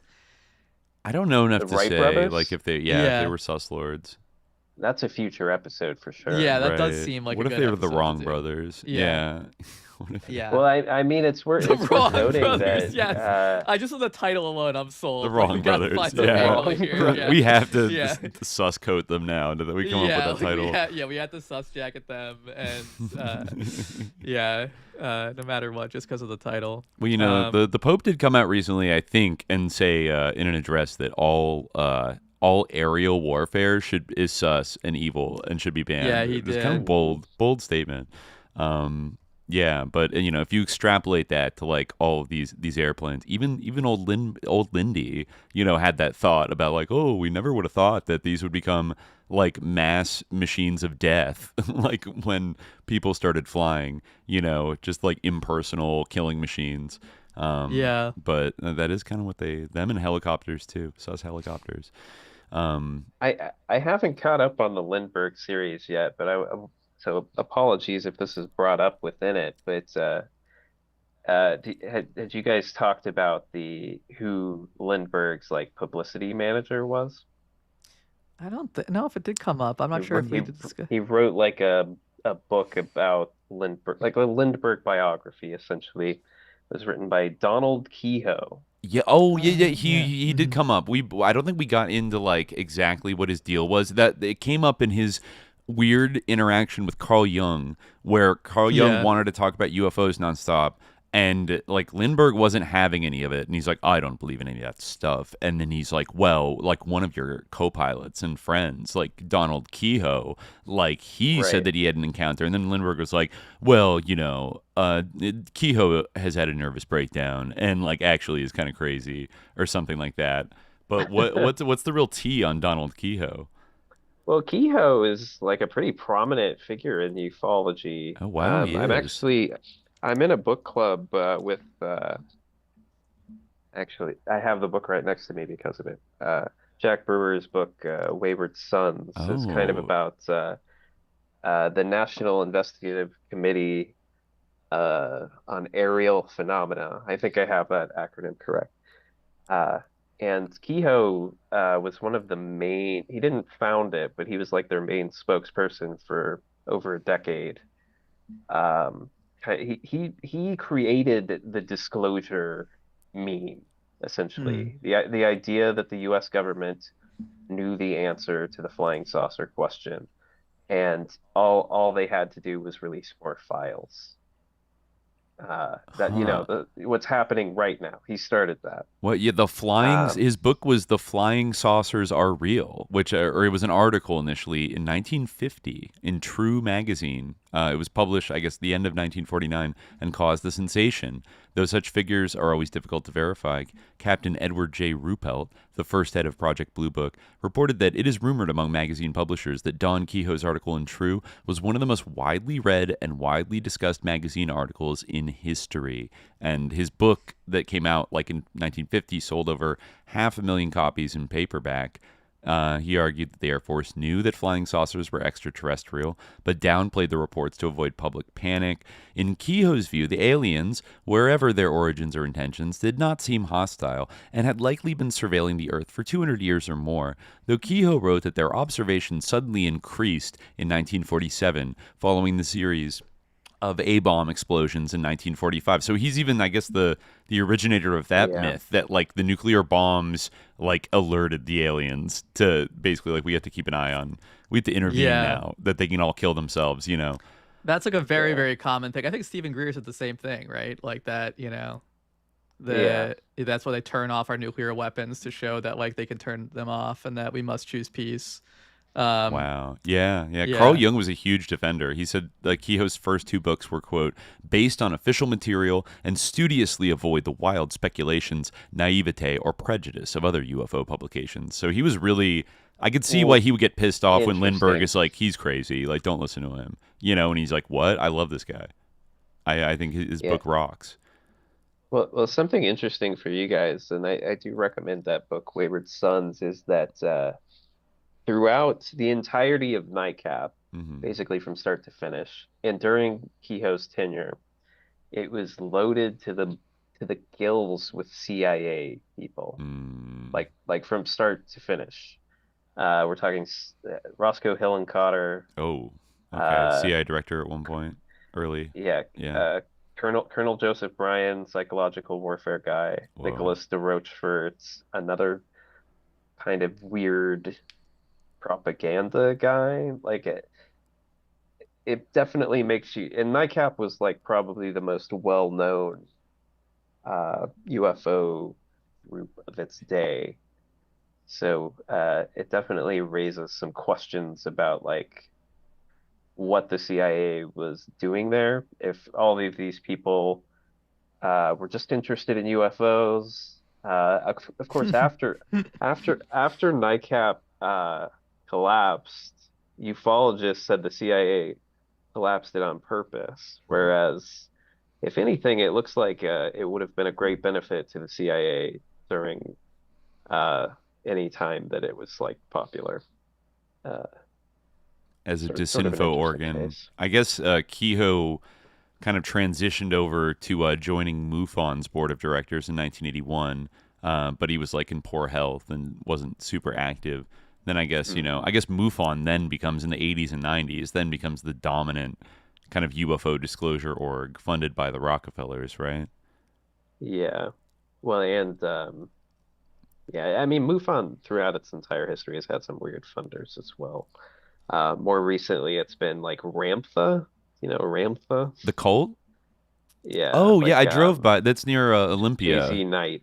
It's in Olympia, Washington. I drove by the Ramtha compound.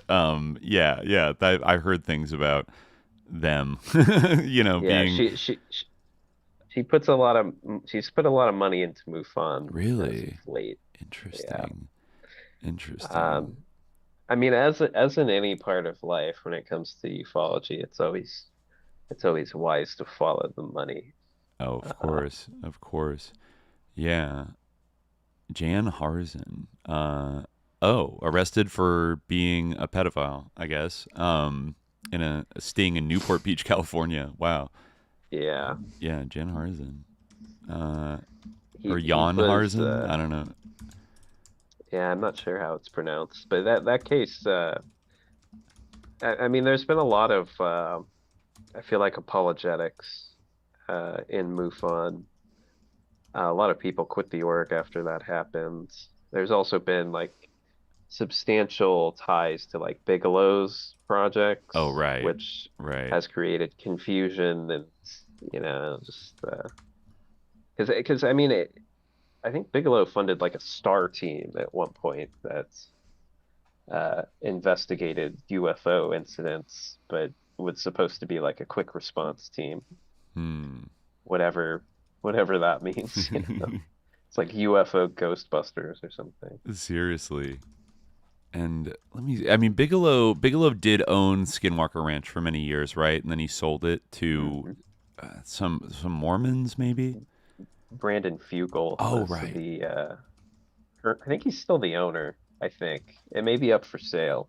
But he's the one who did the whole like television series with non-lethal weapons expert Travis Taylor. I think the proliferation, that's another interesting facet, is everybody involved with Skinwalker Ranch for some reason has immense amounts of interest in non-lethal weapons. Like Havana Syndrome, discombobulator type shit, and like other things like that. Yeah. Because John Alexander was like Bigelow's boy for a long time, and that's what he was involved with, not only at Los Alamos, but just in private life. He wrote a book called Future War with an intro by Tom Clancy. They were good friends, and he was obsessed with like non-lethal weapons. John Alexander is like a big story too big to unpack, but right. There goes the non-lethal First Earth Battalion, which has striking similarities to like the theoretical doctrine of mind war that was also rolled out in 1980. My then Major Michael Aquino and Paul Valley. Alexander was friends with Aquino. You can find pictures of them together. Oh, really? I'd never seen a pic of them together. You can find pictures of them together specifically at an AFIO meeting. Oh, naturally. Yeah. They love the AFIO. Wow. Yeah. Yeah, and even Aquino, it's kind of interesting due to his blue blood roots in San Francisco that I always forget where I've found this, but like the heirs of the Crocker family were big funders of the Institute of Noetic Sciences, and as Aquino recounted, like his grandmother, I think taught piano to the Crocker children, and was kind of like social on the same, like a similar social tier. The Crocker family, like one of the 4 robber baron families of like Gilded Age California, and like presumably, I don't know how close they kept up with the Crockers, but it's interesting then that some of their heirs circle around to like funding ions, you know, and all that did a lot of psi research, had the astronaut Edgar Mitchell on it, and was like a conduit for some of these other like woo like defense and intelligence adjacent things, and psychedelic therapy, all this other stuff. And then you have Aquino both like chopping it up in the occult world and in, you know, top secret military, you know, psyops, everything else. Like, yeah, sort of similarly, where like Aquino's playing like the role as the Satanist. You have the other founder of Ions that nobody talks about. It's like an evangelical Christian, and his name's not coming to me at the moment, but he was involved in all kinds of like weird Christian organizations aside from Ions. Let me try to find him real quick. It wasn't Paul Temple, was it? That might be right. He was alleged, you know, on paper, it was co-founded by Paul Temple and astronaut Edgar Mitchell. But, Willis Harman, whose fingerprints are all over the place, was, I think, the president, from 1975 till he died in 1977, or 1997, so for like 22 years. Let me see. So this Temple guy was an international petroleum concessions negotiator for Exxon. That is a Rockefeller derivative, right? Standard Oil. Yeah, it is. It is the largest direct successor to Rockefeller Standard Oil. Ding, ding. All right. And then also an insider core member of the Fellowship Foundation and/or the Institute for Christian Leadership. Which includes like Chuck Colson, Billy Graham, what else? Yeah. This is the family. The Fellowship is the family that was led by Doug Coe for many years. I remember reading the Jeff Charlotte like kind of expose about them years ago. Like very fucking weird group. Like even saying that they're like evangelical Christians really doesn't like get across like. And the amount of like mysterious power that they have, you know, they organize the National Prayer Breakfast. That's probably the one thing they're most known for in terms of like public behavior. But they have this like Bible study group that they invite like generals, Congress people, politicians. Hillary Clinton attended it for a while, but usually tends to be more Republicans that have been affiliated with it, and like foreign leaders. I think if I recall correctly, like Museveni was like recruited in the 80s like to be a future like great African leader by like the Fellowship, and then went on to be a pro-US president, and all this kind of weird shit. Abraham Verady, who was I think he was the original person that founded it, but Doug Coe was like the Fellowship was founded in opposition to FDR's New Deal in 1935. You know, people could go back to our last episode about or some of our episodes about Lindbergh, talking about all of these different groups that popped up, a lot of them with different ostensible like issues or main purposes. Like there were some that were like anti-prohibition things, but obviously other ones were like quote unquote anti-labor racketeering. But really they were all funded by like right-wing sicko industrialists that fucking hated the New Deal and were like bare minimum like flirtatious with Nazism and like Nazi Germany, and thought it was based, and we're like doing business with Nazi Germany, etc. And we're like at various times in the 30s contemplating like a fascist military coup to overthrow FDR because he was like a dirty Jewish communist, like something, you know, whatever. You could see like despite this humble Bible study, you know, purpose of theirs, it was still founded primarily to like destroy the to agitate against the New Deal. And then continue to morph over the years. Let's see. I don't know when but they're very they're very sus. Douglas Coe, I think he is dead now. But like I remember Bush, he was called the Stealth Billy Graham, and I think Bush, George H.W. Bush, like praised them once and was like, "What the fellowship does is quiet diplomacy. I wouldn't say secret diplomacy." You know, just like he made like a weird fucking like, you know, with a little smirk, like his little like when a deluded gunman, you know, shot the president. You know, he had one of those kind of moments with it. Let me see. You've got a great HW. Thank you. I've been imitation. I've been working on it for years. I really there's something about his like his especially that particular quote. Yeah, deluded gunman. You know, he actually is he sounds like a sicko. I've watched that New World Order speech so many times, editing it in like different videos. Right. A new era. Free from terror. Yeah. Oh my God, he sucks. But yeah, Jeff Coe, the fellowship taught the leadership lessons of Hitler, Lenin, and Mao, and argued that Hitler's genocide wasn't really an issue for them. It was the strength that he emulated. He opined this is Jeff Charlotte saying, he opined that the fellowship fetishizes power by comparing Jesus to Lenin, Ho Chi Minh, and Osama bin Laden as examples of leaders who changed the world through the strength of the covenants they had forged with their brothers. Oh my God. In one videotape lecture series in 1989, Doug Coe said, Hitler, Goebbels, and Himmler were three men. Think of the immense power these three men had, but they bound themselves together in an agreement. Jesus said, you have to put me before other people, and you have to put me before yourself. Hitler, that was the demand to be in the Nazi Party. You have to put the Nazi Party and its objectives ahead of your own life and ahead of other people. And then, compared Jesus' teachings also to the Red Guard during the Chinese Cultural Revolution. He would do some kind of weird, like, third positionist type of shit where, like, Mao is, like, good and Hitler is good because they're powerful. You know, like, that's kind of what he would, like, that was his secret teaching, kind of. And, yeah, very, very sus group. So, okay, so he was connected to Paul Temple, who... Yeah, Temple was... he was a core member of that the fellowship. Oh yeah, and he helped fund it. There we go. Oh yeah, an insider core member of the fellowship, an Institute for Christian Leadership since the 1940s. So think about that. Like, this guy is funding this insane, like, evangelical fascist, like, prayer group that ensnares, like, political powerful people. And then he's also funding, like, one of the biggest, like, woo-woo new age, like, Love and Light, We Are One, like, whatever fucking things in, like, Silicon Valley that is just catnip for, like, hippies and new agers and, you know, post-theosophists of all stripes, but also probably takes, like, CIA and military contracts. The whole spectrum covered, isn't it? You know, they really flooded the zone.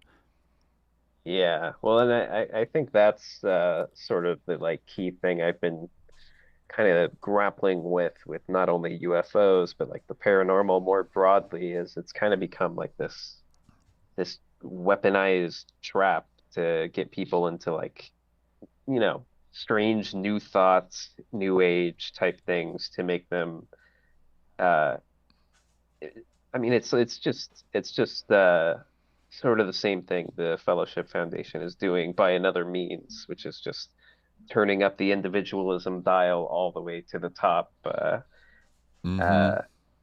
the expense of everything else. And I think that's something that's sort of baked into, you know, not only remote viewing, but also ufology has wound up being that. I don't know if that's not what a platonic ideal ufology is, but that's kind of where we're at today, I feel like. Yeah. It's a full spectrum dominance of the human mind. Yes. Yeah. I in that article I was writing about the Rockefellers too, I was kind of shocked to realize that Bud Hopkins, the alien abduction researcher, is quoted in Francis Stoner Saunders' The Cultural Cold War. Oh yeah, you wrote some good stuff about this. Yeah, about Bud Hopkins, and yeah, like the CCF kind of connections, right? And talking about, remind me of the kind of parallel you're making with, like, him talking about Jackson Pollock, and he was being like the perfect kind of American artist, and yeah, he calls him like the perfect American artist because he's a drunk and he's kind of a cowboy. He's, you know, a hyper individualist. You know, basically the American dream. He's the Marlboro man of abstract art. But Hopkins himself worked at the MoMA as a teenager, which then, and he was friends with all of these abstract artists who were funded by the CCF. All of their paintings were bought by the Rockefeller family, and I feel like it goes understated then that Hopkins was then lobbying for money from the same family for alien abduction research by the time he hit the late 80s, early 90s. He didn't get it as far as I know. I think John Mack won out because that reflected Lawrence Rockefeller's vision of ufology more, which was like, I mean, it's angels and demons again, unfortunately. That's where all the money is. It's in this angels and demons thing. Everybody wants you to believe that UFOs are angels and demons and the apocalypse is nigh for some reason. Yeah. But yeah, I just find it very interesting that Hopkins was like an abstract artist, the specific type of art form that was promoted by the CIA in direct contrast to like Soviet idealism. Oh yeah. And I sort of try to square the circle a little bit by comparing alien abduction regression as something like similar. It's like this internal psychological reading that is reality simply because you say it is, essentially, even if it's like molded by the outside facilitator. It's true because it has appeared in your mind and because you say it is so.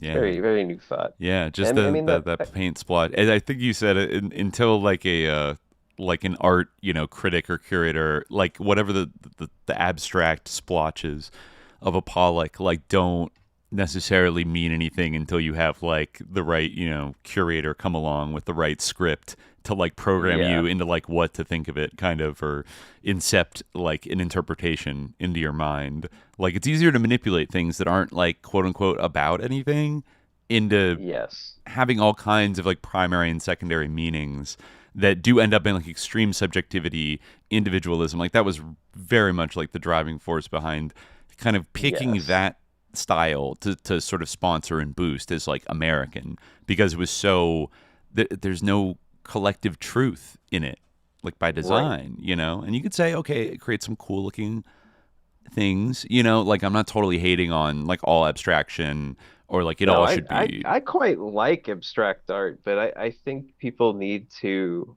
understand why that received the money and the promotion. And if you refuse to do that, you're doing yourself and the entire art world a disservice. Right. Yeah, absolutely. Yes. It's definitely a thing where people kind of like have this like feeling that if you like are like look into the sort of ideological context of like a work of art or the political environment in which a work of art emerges, that's somehow like a betrayal of the artistic spirit, where everything just has to exist in this sort of pure ethereal world of genius and of creativity expression. But I mean, of course, it's insane. I mean, it would be interesting actually to see like a modern art exhibition that like contextualize things within that like context, the Congress of Cultural Freedom and like all these things, right. As part of a broader kind of Cold War cultural sphere. Right. Somebody's got to do a Mark Lombardi chart for like MoMA fund, like CCF and MoMA funding to, but it is kind of like detonating the vest, like if you are in the art world, because like nobody wants to hear that shit, or, nobody wants to hear about like Soros funding all the art in Eastern Europe, or, a million different examples of that happening. Because it like gives the game up. It feels icky. Nobody wants to talk about that. And, it's almost like, the lie built around abstract expressionism is like so much more harmful and dangerous than any, like the paintings themselves are like fine, it's not, but like I think there is something specific to extreme abstraction that makes it very easy to slap on like a manipulative framing, like a framing narrative on it that can kind of weaponize it more so than any art that is like a thing, like a non-abstract thing, like a defined thing. It's already more boxed in than just, the splotches or the Koons or who did the Rothko, where he paints a thing and people cry because it's the most beautiful red they've ever seen or something. Yeah. Well, and I think Hopkins is like I tried to do that as the through line to his abduction research because it's a similar sort of mediated process. There's a documentary that came out not that long ago called The Manhattan Alien Abduction, about the Lyndon Napolitano case, which is, it sort of gives both sides of the story, although it was almost certainly entirely made up by Napolitano, and Hopkins was kind of taken for a ride on it. But you get like interesting perspectives of like what the Hopkins abduction group looked like, and they almost function like an art collective, like a like a new age hippie like workshopping outfit. Except they're talking about like their abduction experiences, and it's a similar sort of thing where Hopkins is the mediator between the abstractions that exist in all of these people when they're under hypnosis, and he's kind of tying things together for them with like subtle, like he would constantly get in trouble for like prompting. Like pretty much all alien abduction regressive hypnosis is like that, where there's an old joke. You can pick which regression hypnosis person you want to. If you want lizard people, go with this one. If you want happy-go-lucky aliens, go with this one. If you want the grays, go with Hopkins. Interesting. And so he would kind of create these interior paintings of like these people's abstract psychology that's very individual.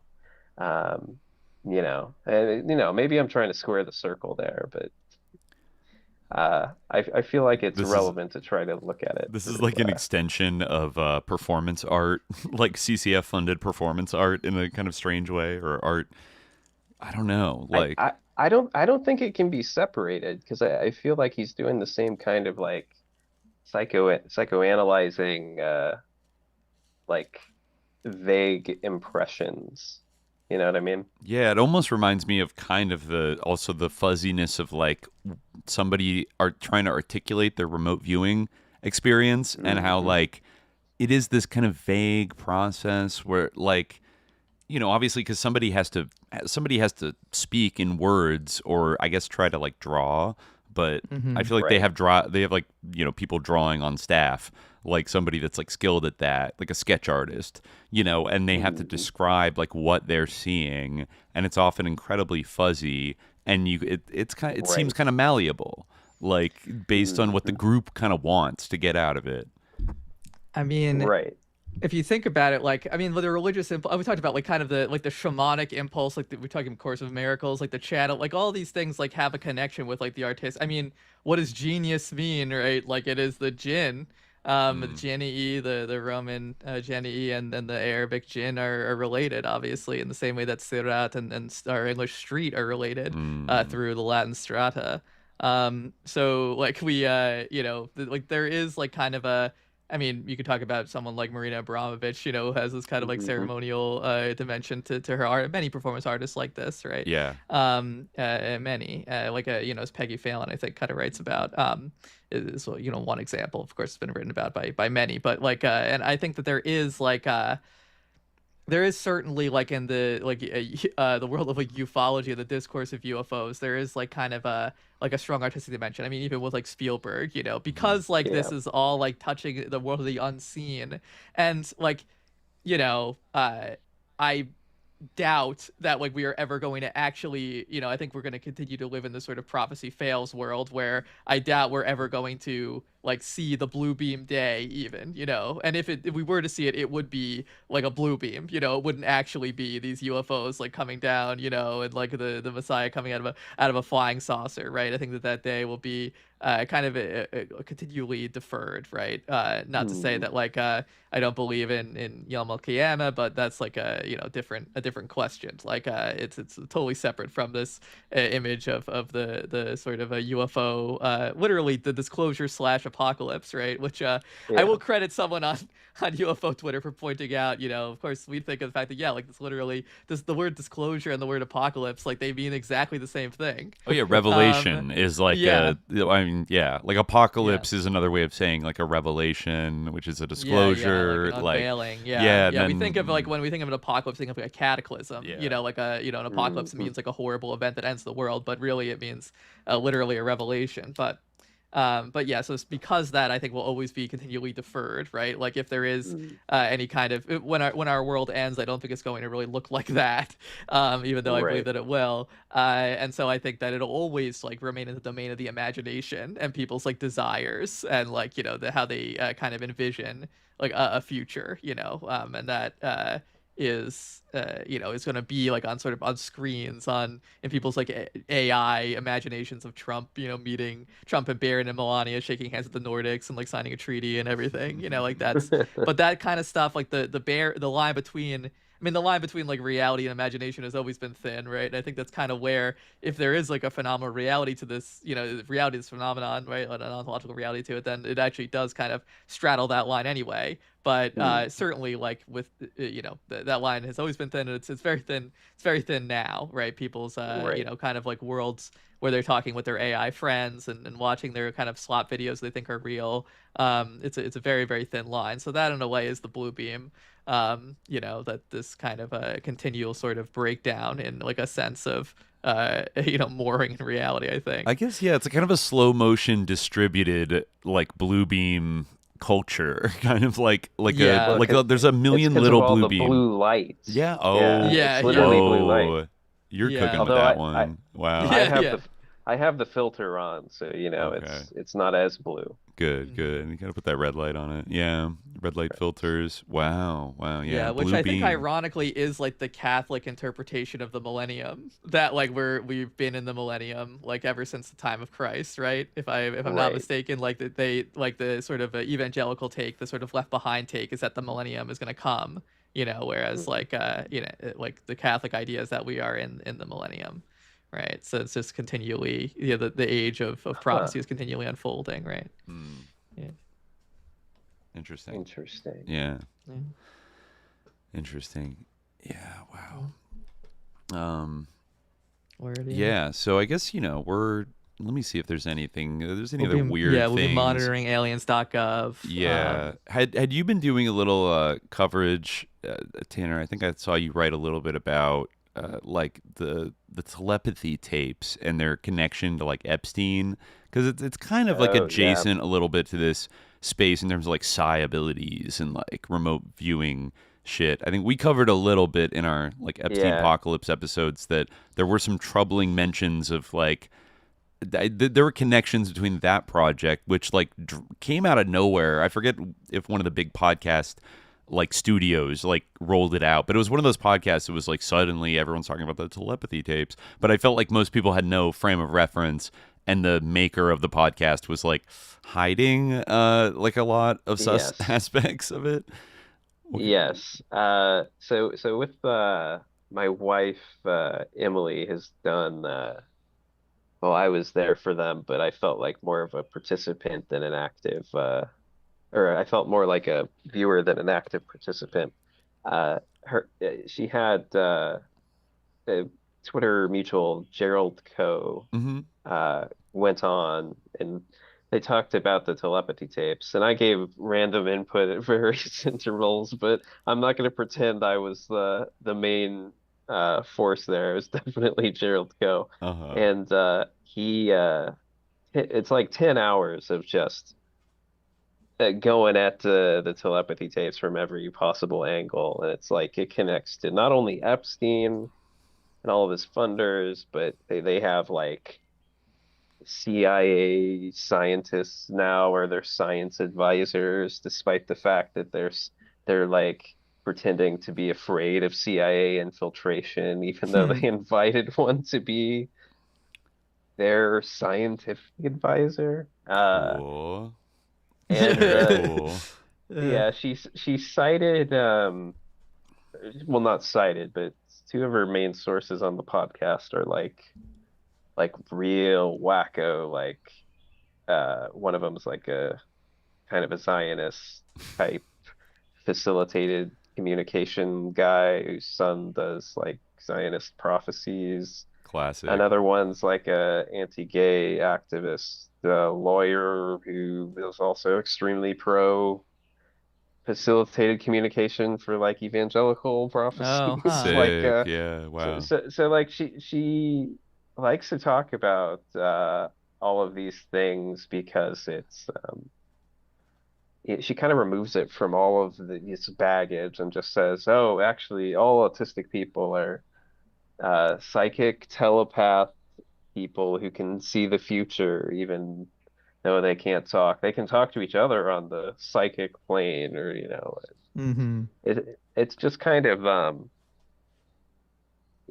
I mean, Epstein was interested in like studies like that though. Oh yeah. Which is kind of bizarre. The gifted child thing, Yeah. I mean, he went through it himself to some extent, but yeah, they were. I mean, this is kind of like indigo children shit. To go back to the Dolce connection, or Dulce connection, he was like digging under Zorro Ranch to find like Aztec treasure. There's like stuff in the files about that. Like he found some like emeralds or whatever. Yeah, he would take people out like analyzed. doing archaeology, little archaeology digs, like Danny Hillis, big Edge Foundation guy.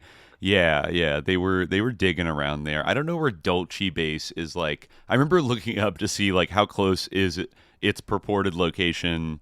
To like Zorro Ranch. It's in the side of a mountain, but I can't remember what the mountain is. Near Archuleta Mesa, near Dulce, New Mexico. Let me see on the map here. Yeah, the Archuleta Mesa. Okay, so it's actually it's north. So in the town of Dulce is kind of like a little bit below it. Where is Santa Fe? It looks like it would be like a decent distance north, kind of a slightly northwest from well, but they got the tunnels though that went directly to Zorro Ranch, obviously. Of course. No, I'm being facetious, but yeah, they probably just fly a helicopter.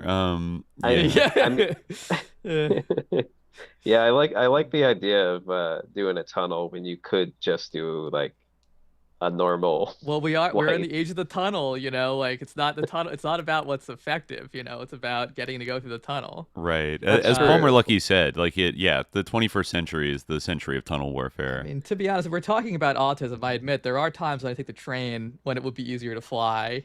So it might be the same type of phenomenon, No, that's fair.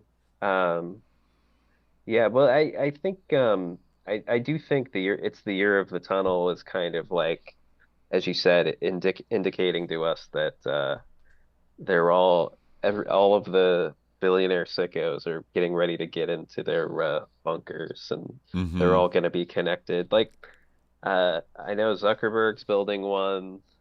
For some reason, multiple members of the Trump administration are currently underground. Like, they're on military bases. They're staying at like military housing even before the war started. Sam kind of even looks like he might be, like, if we're talking about the hybrid program, probably the best evidence for its existence is Sam Altman and his like physiology. Like he looks like he could be a gray, like a part gray. You think so? And he has no human emotions allegedly, and is like a sociopathic pathological liar. So yeah, that kind of how did that article word it? The rare combination of like sociopathic while also wanting to please everybody around him. Yeah, which weirdly enough is exactly how his invention, the LLMs, behave. Yeah. Right. Like sociopathic and sycophantic. Yeah, have no concept of like lying or deception, but like incredibly like eager to please. Right. Like, yeah. There are lessons you learn in Peter Thiel's hot tub, where apparently he met his husband, I guess. Yeah. He was something grown like in Peter Thiel's Yeah. hot tub. He's a hot tub homunculus of sorts. Yeah, I think yeah, so. hot I tub think. homunculus, Well, that's yeah. what's going on in Nightmare Hall underneath the Dolce base. Oh, Right? sure, yeah. Right, You know, right. Phil Schneider saw it. He described the tanks. That's true, actually. Yeah, they were in tanks. Maybe we're gulping onto for something. air. Yeah. Yeah, I'm looking at satellite images of purported Dolce base right now. I thought you were gonna say I'm looking at pictures of Sam Altman because that's what I'm doing. Oh, and right. I think he really looks like. Anyway. There are some dirty country You're roads. both basically looking at the same thing. Yeah, It's a completely exactly. different thing. Yeah. It's where he was born. Yeah, the Boring Company. Just tunnels all the way down. I mean, I'm not one to talk, but he is very pale, but almost like a kind of gray hue, really. You know. No, and he it likes is. to wear gray. Yeah. I think he's trying to do like a Steve Jobs thing, but he looks too freaky to actually pull it off. Yeah, he's doing the uniform. The uniform. Yeah. But I feel Altman's one of the rare people that hasn't talked about UFOs. I feel like everybody else kind of Silicon Valley tech billionaire has kind of talked about it, because I think even Elon's talked about it. Obviously, we're talking about Palmer Luckey talking about it. Mark Andreessen talks about it. Peter Thiel talks about it. Yeah, I'm trying to look up right now. Actually, there is a clip here from Lex Friedman, 2024. Where are the aliens? Sam Altman in conversation. Yeah, there's also wow, there actually is a Times of India article. Are Elon Musk and Sam Altman not human? Rumors have circulated widely. Thank you, Times of India. Yeah, Times of India popping it off. Yeah, 18-month-long investigation into Sam Altman uncovers lies, deception, etc. I guess he said Candace Owens post, Hindustan Times, Candace Owens post claiming Elon Musk, Sam Altman are aliens. Wow. Candace Owens said that? Wow. She's really gotten to a whole new genre. I didn't realize it had gotten that far. She's incredible now. Like She's wilding out. She's talking about like MK Ultra. I think she's even brought up Dave McGowan now. Oh yeah. I she's She's been talking about how Charlie was like Charlie Kirk was like the product of like a gifted kid like MK Ultra program. Yes. And he was like monitored his whole life for a while. He had but psi I still abilities. feel like it goes to show, it attests to how interlinked the sort of like starseed kind of like remote viewing telepathy tapes type of stuff is with the alien subject, and how it's almost inevitably intrudes because I did consider it to be like a little bit of a different domain, but of course it's only a matter of time before the aliens show up. Right. And yeah, we should note that I guess Sam Altman has said at least a couple times that he considers the forthcoming AGI, artificial general intelligence, to be a form of alien intelligence. So in a way, he's building the alien, in a way. It's a little bit loose, but yeah. There's a blog from 2013 where he wrote on the subject aliens. I don't believe that any of the blurry UFO photos are real for a very simple reason. They all resemble a slightly more advanced version of the then current technology and style. It seems very unlikely a spacecraft would fit the gestalt of the decade during which it crashed into Earth. All right, you used the term gestalt. I'm out. the Metal Gear Solid sound. There is a version of this to keep in mind when listening to startups make certain types of extraordinary claims. As a random aside, I went back and looked at some old photos of purported UFOs and real aircraft. Who is he subtweeting there? I don't know. In 2013, hard to see. That just sounds like he's referring maybe to the himself stars at present. Oh, yeah, I guess.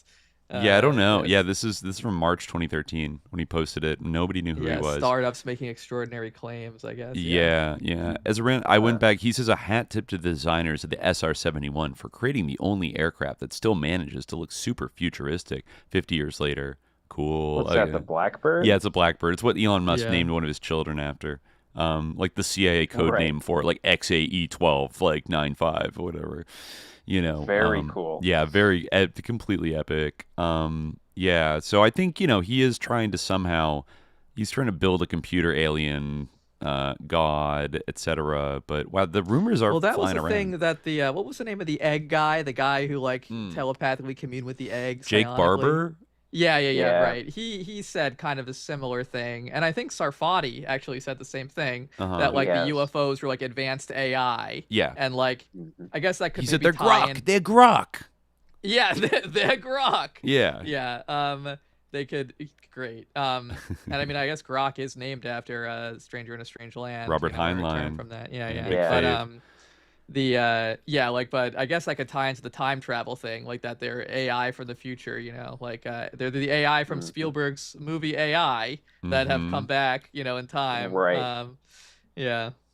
Well, and I think it's interesting. I think that's what Pasulka's new book is about. See, I'm tying it back to like the very start of this. Yeah. Because I think Pasulka is going to take interest in sort of what you're talking about with Altman's perspective on AI. I think that's why she's bringing AI into the conversation. She's already alluded to that in the book Encounters, but I think it's getting more. Well, yeah, I mean, and we observed this last time. Like, I mean, even the Barber stuff. Like, it's quite clear that like the AI stuff is folding into it, and like it's perfect because like, I mean, what Sam Altman says, like, you know, it's obviously like untrue in a way, but also like it's similar to like the nuclear scientist thing where it's like, okay, you have these data points and then you can like create like this UFO, you know, just anti-disclosure conspiracy around those data points, right?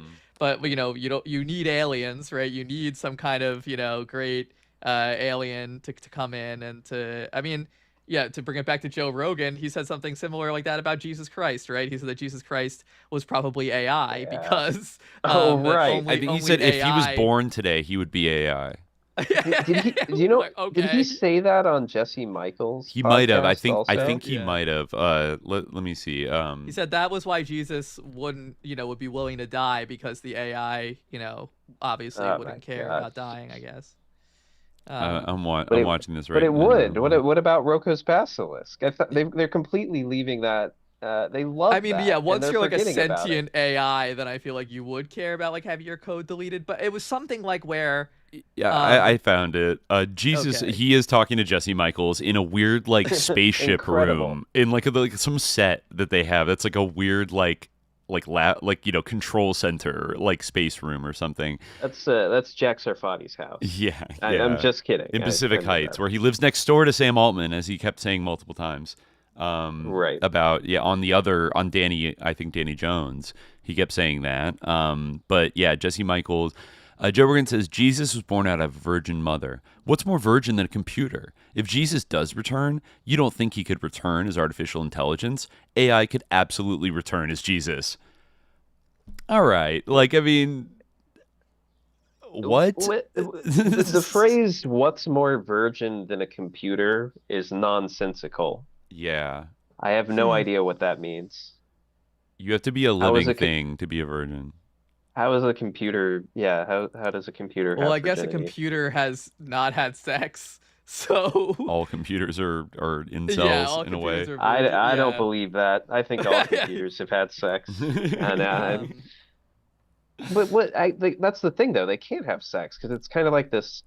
Especially now, it's like just this interconnected network of like it's nodes not really a miracle if it's like an LLM that is like created by a computer. In that case, like all software is like a virgin birth, which is like not miraculous at all. Right, or should be worshipped. Like it's just you created a machine that pretends to be Jesus. Like it's kind of like it's kind of like saying like there's not made out of raw materials, you know, it has training data, you know, it's produced like in a normal way. It's almost like saying anything is a virgin birth, like that.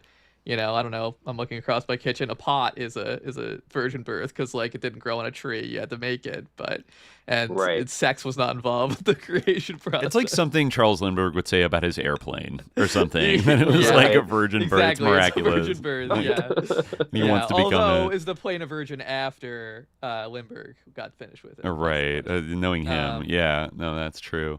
Yeah, very, very odd. Almost the easiest layup to like know it's the Antichrist like ever. Like to this line of thought that he has right here.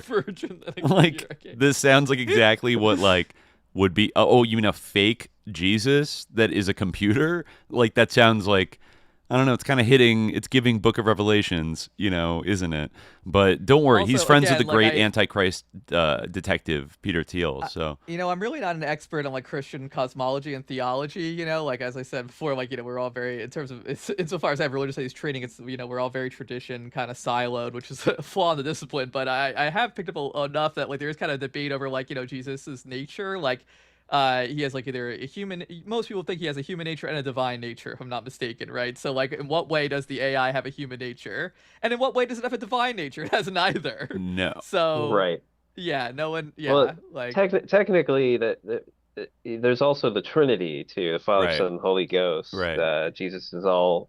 That Right. depends on denomination, but I was Yeah, raised where he was so- all three of those. That's the things. Catholic take, is that he's that the Catholic simultaneously he's like kind of like simultaneously like all three of them, and they're He's all simultaneously God, all all three of them are God, Yeah. but they're not the same. Yeah. Yeah. And somehow that is monotheism. Don't press anybody on it. No, sorry. Yeah. I'm so apologies to Christians. Apologies to Yeah.